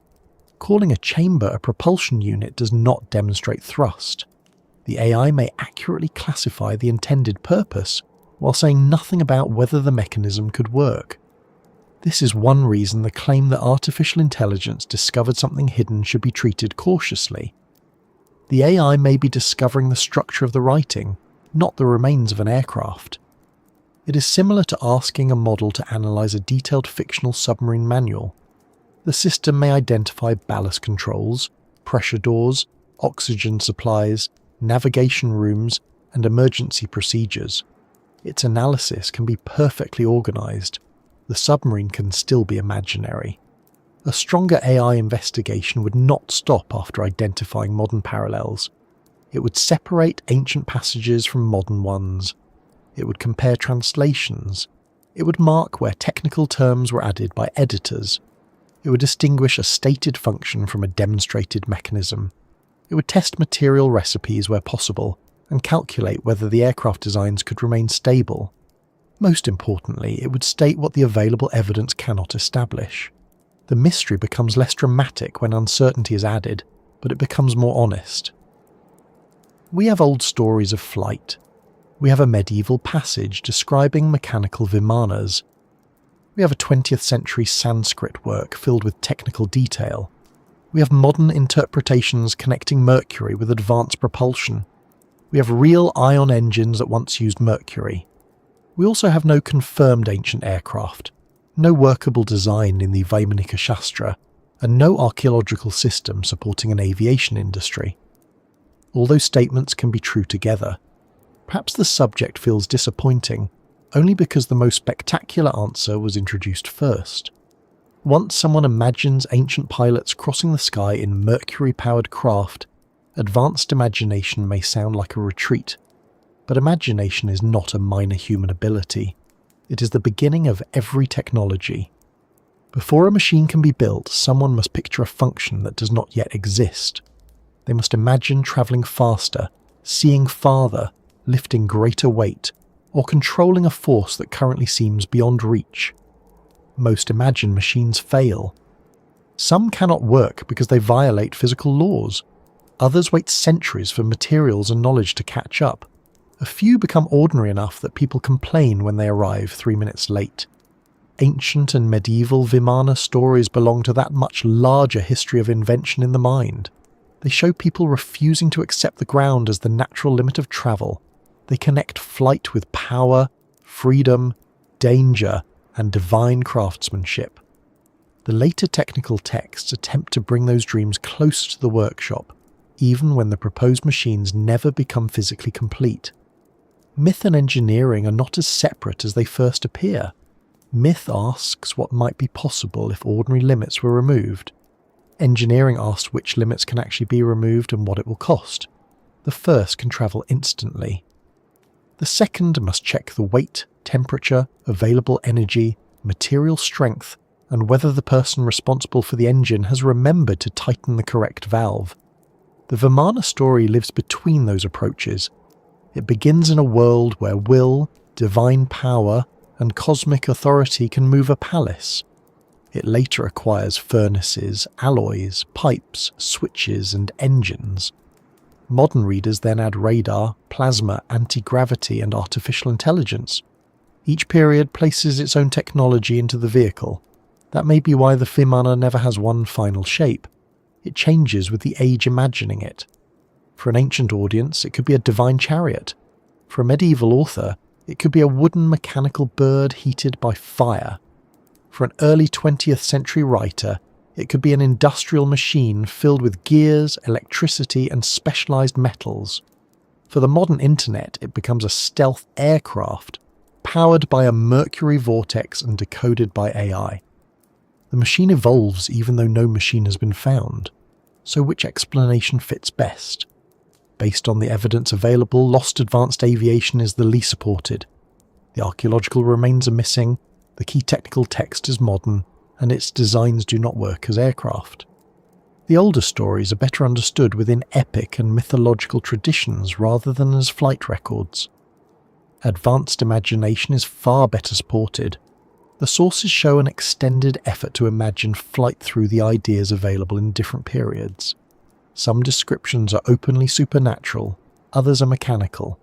The Vaimanika Shastra creates a detailed technological system, even though its physical principles fail. The phrase myth without evidence is partly correct, but it may be too dismissive. There is no convincing evidence for functional Vimanas, but the myths themselves are evidence of something else. They are evidence of how people understood the sky, power, technology, and the limits of human movement. The Vaimanika Shastra is evidence of how ancient authority and modern machinery could be joined during a time of cultural and political change. The story does not disappear when the aircraft does. It becomes a story about belief, interpretation, pride, translation, technology, and our continuing desire to find the modern world hidden inside the ancient one. And perhaps that desire deserves one final moment of attention. We like to imagine that earlier people knew secrets we have lost. The idea offers escape from the slow and difficult history of invention.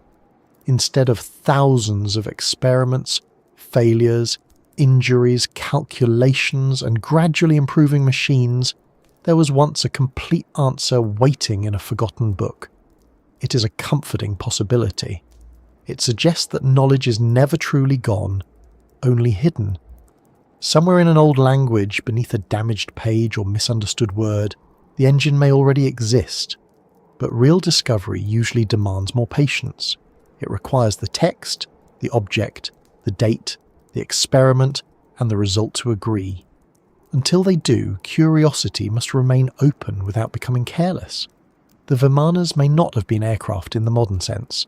They may never have carried pilots above ancient cities, or crossed oceans inside Mercury-powered machines. Yet they still travelled an extraordinary distance. They moved from oral and literary traditions into manuscripts, translations, engineering diagrams, documentaries, social media, and artificial intelligence. They crossed languages, centuries, and very different ideas of what technology means. That journey is real. And now, dear listener, we have reached the quiet edge of it. We began with the image of an ancient machine rising into the sky and followed it through palaces, epics, workshops, mirrors, metals, pilots, and spinning Mercury. Along the way, the evidence did not reveal a forgotten aircraft waiting beneath the Sanskrit. What it revealed was something more human. The ability to turn wonder into description, description into machinery, and machinery into a mystery strong enough to survive long after the workshop itself should have been found. Perhaps somewhere in the world tonight, another listener is looking at the same old images and seeing an aircraft. Someone else sees a myth. A historian sees layers of language and transmission. An engineer sees a machine that cannot fly. An artificial intelligence sees patterns that can be arranged into several different answers. And here we are, somewhere among them, allowing the question to remain interesting without asking it to become true before the evidence arrives. If this slow journey through ancient stories and unusual machines has helped you settle into the evening, I would be ever so grateful if you gave the video a like and perhaps subscribe to Just About Earth. And before you drift away, you might tell us where you have been listening from and what time it is in your corner of the world. The Vimanas may not have carried ancient pilots across the sky, but their stories have travelled farther than their writers could have imagined.